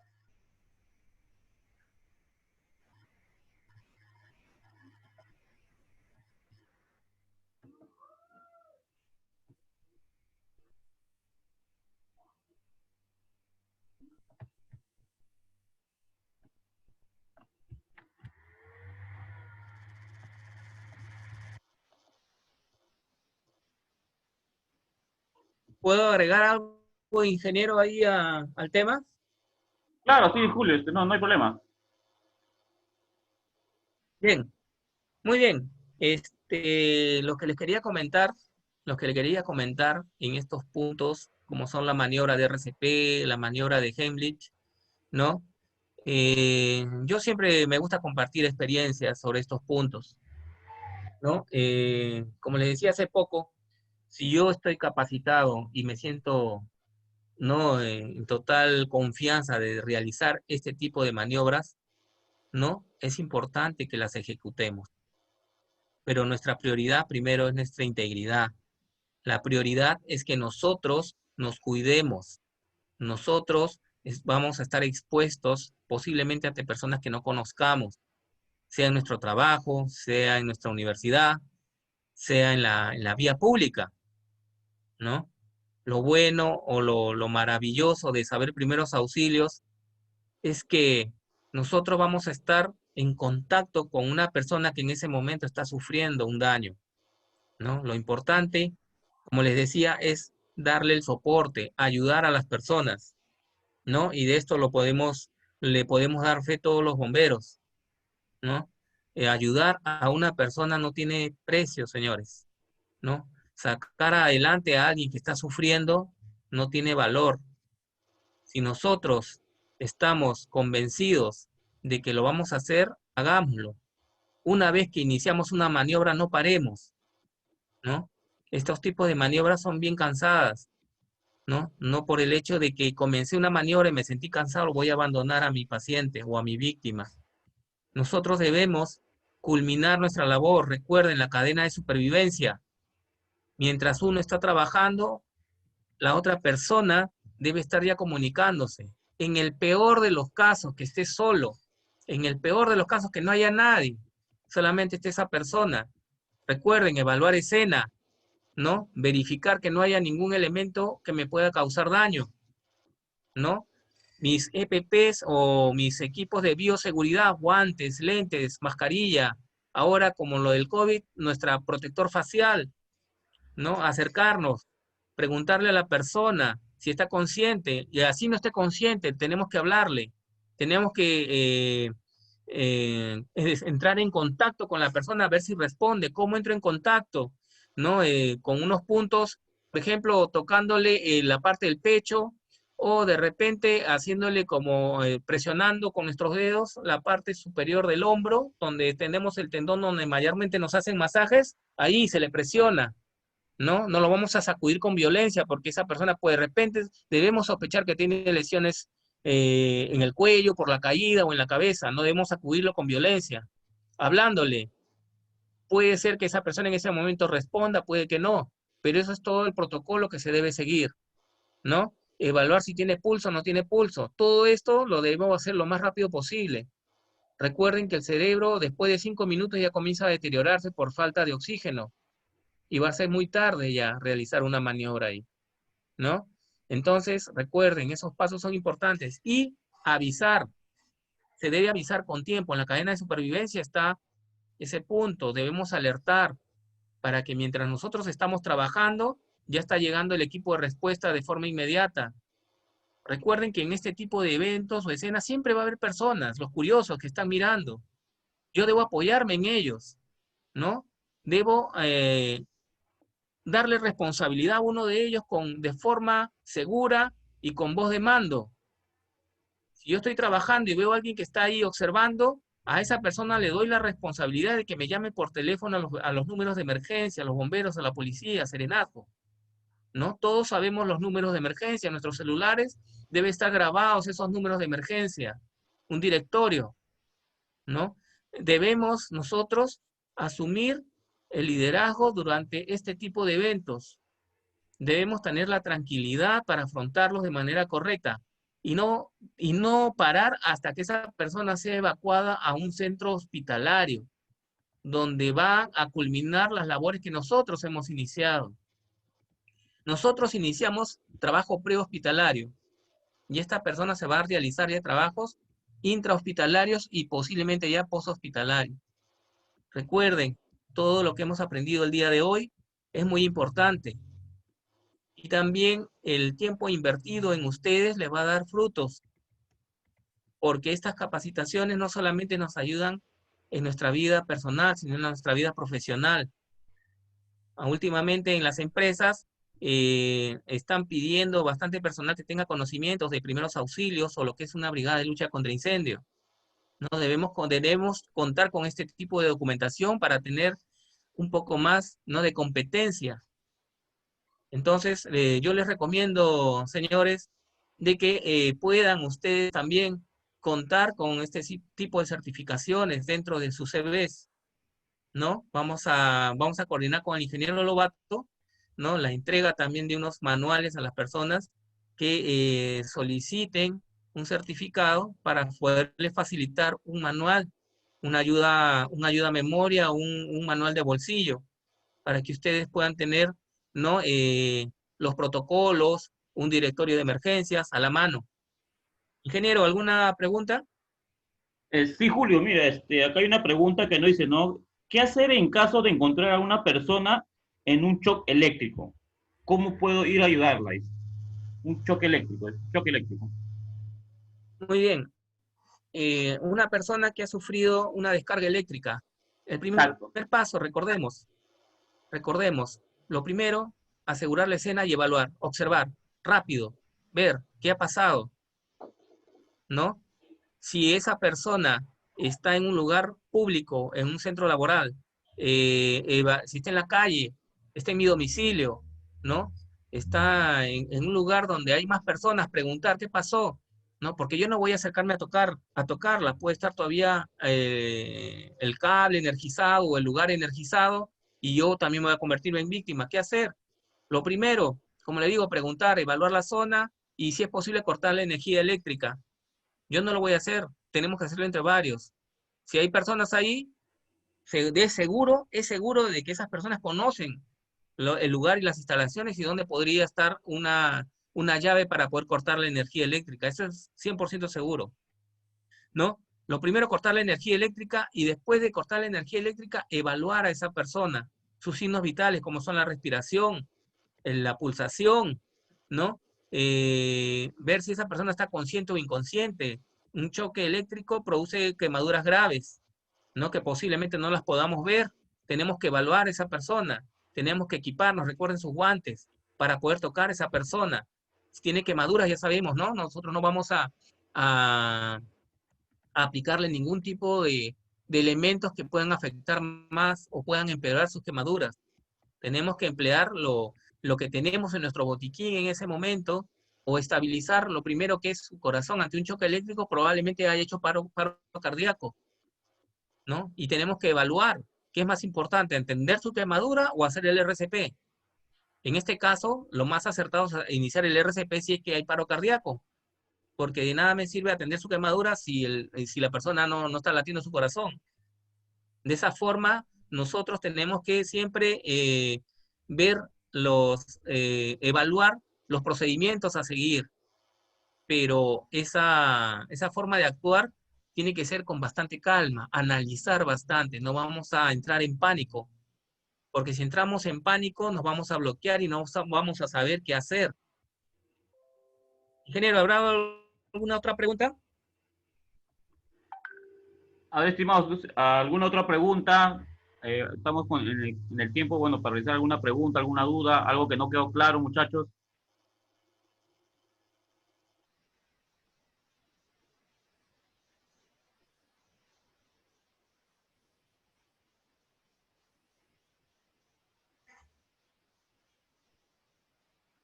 Bueno, muchachos, igual, bueno, hacer recordar que el día de mañana continuamos con el curso justamente con Julio Salcedo. El día de mañana vamos a hacer lo que es el curso de lucha contra incendios.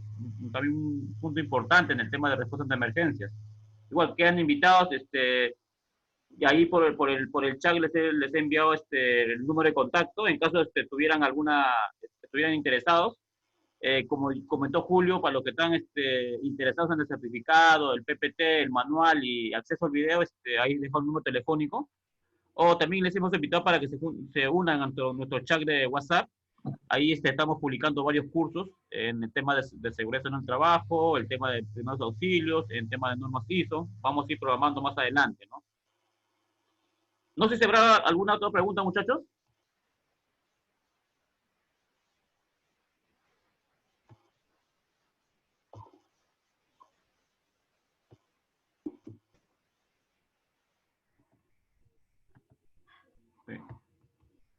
Julio, no sé si podrás dejar de compartir tu pantalla. Siempre dejamos hacemos siempre una toma fotográfica al final con todos los ¿Ya? asistentes. Dejo de compartir, ¿no? Sí, que siempre hacemos una toma fotográfica con todos los asistentes. Ya. Activo. Ahí si nos pueden, si podemos ahí en... Gracias, ¿qué tal? Luis, ¿qué tal? Catiuxa, Kelly, Percy, ¿qué tal? Agradecemos su interés por el curso.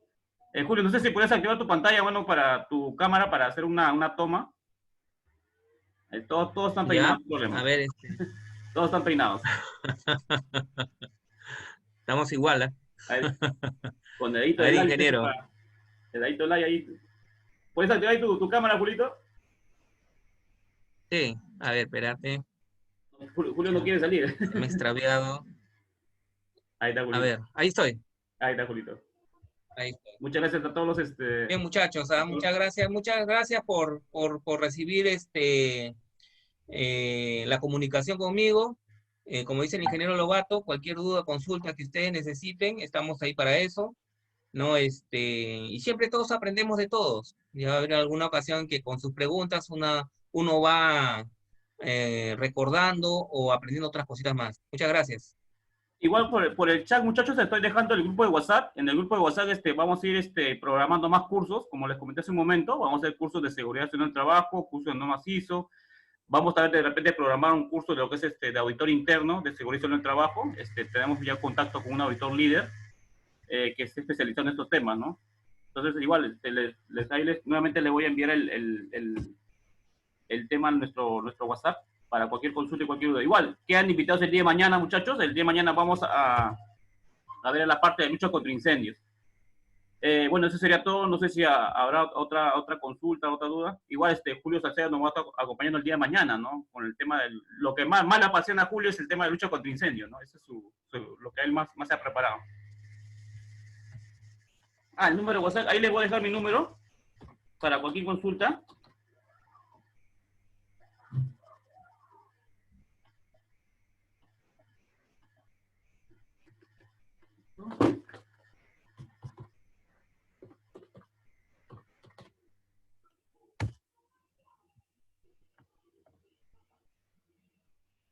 Igual está el número de WhatsApp y también está en la página, el tema de la página, el grupo de WhatsApp. Ahí del